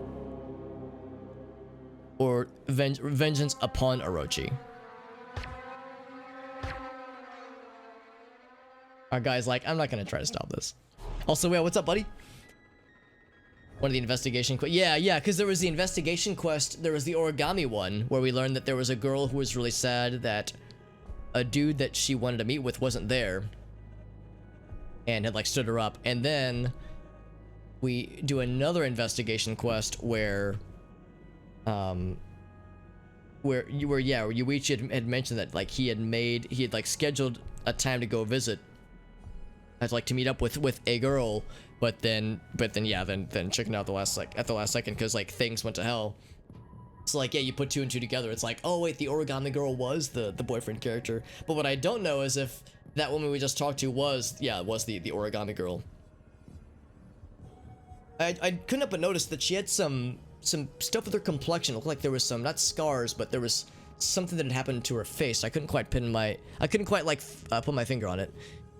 But yeah, Orochi Vengeance. I wonder if that means the bunny assassin is coming from Orochi. It seemed like they were attacking Orochi people, but yeah, maybe the implication here is that the bunny assassin was sent by Orochi to quell the whole Morninglight thing, because we know that the Morninglight thing angered Orochi with the way that they like went rogue with how the what was it, the Fear Nothing Foundation, when all the kids were taken to the 3rd floor and the great event happened.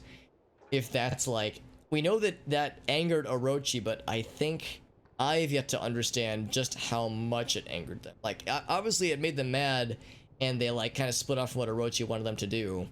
I don't think I know what Orochi wanted them to do, and I don't think I know how badly this messed up their plans. So the implication here is that the bunny assassin is there from Orochi, not to attack Orochi. Then yeah, we would eventually need to stop the bunny assassin, probably, because Orochi is what we're ultimately trying to go against, and they've always been our adversaries, man. They've been against us every step of the way. Get the computer built. Oh, I'm sorry to hear that, Whale. Let's see. So does it like react at all when you hit the power button? Or is it like you hit the power button and it like powers on, but it doesn't post, I think is the term. Examine the note. I have a note. Shay Garcia Hansen and guests. Enjoy your stay. Your pleasure is our priority. Now, I think I might remember what's about to happen here. And I mean, it is pretty late, but I also really want to see the sequence, if it's what I'm thinking that it is, because there's a big thing that happens to the Dream Palace that I'm very excited about, but I don't know if I'm, like, jumping the gun, necessarily. Oh, and thank you, Mutiny, as well, yeah, for confirming that there's more to this than meets the eye, then, because, yeah, I was thinking the Bunny Assassin was, like, just targeting Orochi and Morninglight, and Fear Nothing people, because, yeah, there was that one cutscene where she was, you know, slapping a bunch of people around with her cool katana. And at one point, I saw the office people and thought they were Orochi, but yeah, it occurs to me that they were probably like Morninglight, just Morninglight office people. Unless there's lore I want to get to, but we can't reach that one yet. Power supply is on. The Mobo is glowing, yeah. It's probably not. I was wondering if it was a power supply thing. It's probably not a power supply thing. That's what I was thinking, Mutiny. Yeah, and I appreciate you giving me the heads up, because yeah, I wasn't 100% sure. I want to pick up the lore, but I think if I pick up the lore, that will start the next thing. So yeah, maybe we should call it now, actually, because yeah, you could probably tell exactly what I was like wondering about Mutiny. I was like, do I like commit now and jump on in, or should I say that for next time? Because like Jay said, it's a really fucking cool sequence. But it is getting kind of late, and of course I do have work in the morning, so maybe I should go ahead and call it now. Cable management is god-awful. Now, that's understandable, Whale. What I usually do when I'm, like, reconfiguring my computer setup is that, like, if I'm... Oh, we're finding something. If I'm, like, connecting new stuff together or just trying to make sure things will work, I'll just test things out first, make sure everything's working, and then I'll go and redo the cable management. Because it's a pain to, like, do all the extra effort with cable management and then find that I've done something wrong or I've plugged something incorrect in, so I have to, like, you know, detangle everything up. Yeah, save for next time. Okay, cool. Thank you, Jay and Mutiny, for pointing that out, because yeah, if it's what I'm thinking it is, it's one of the coolest fucking things in this game, and I'm so excited. Like, so much of me choosing to play this game has been an excuse to re-experience a number of experiences that are in this game, and this is one of the big ones that I definitely have been building up in my mind. So yeah, this will be awesome.